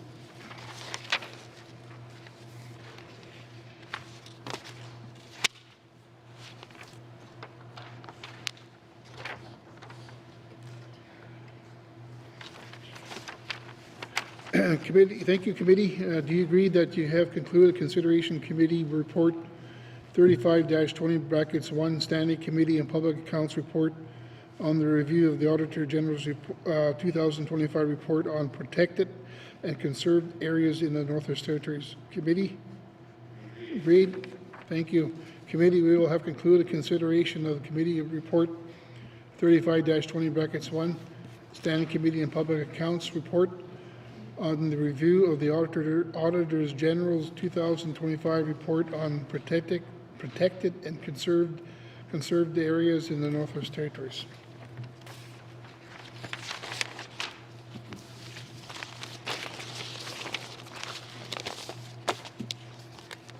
I'll go to the member from the Nunavut Lake.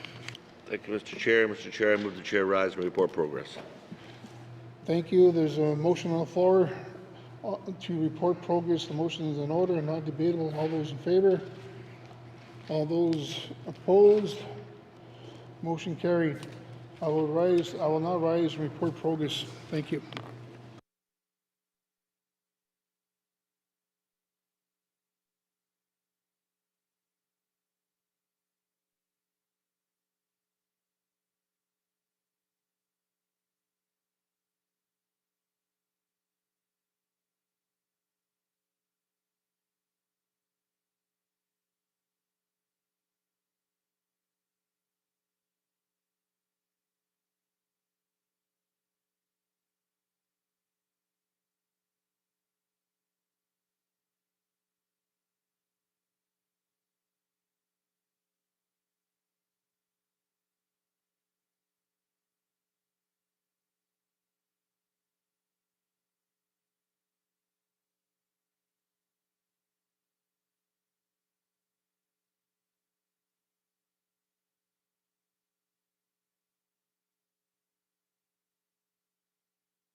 Member from Tuna de Wellade.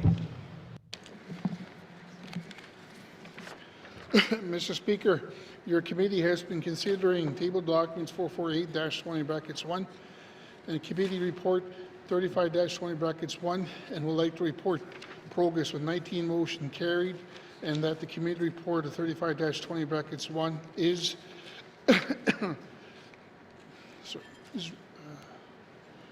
and Mr. Speaker, I move the report of the committee of the whole be concurred with. Thank you, Mr. Speaker. Thank you, member from Tuna de Wellade. Can I have a seconder? Member from Hay River North. All those in favor? Yay. All those opposed? Anybody abstaining? Motion passed.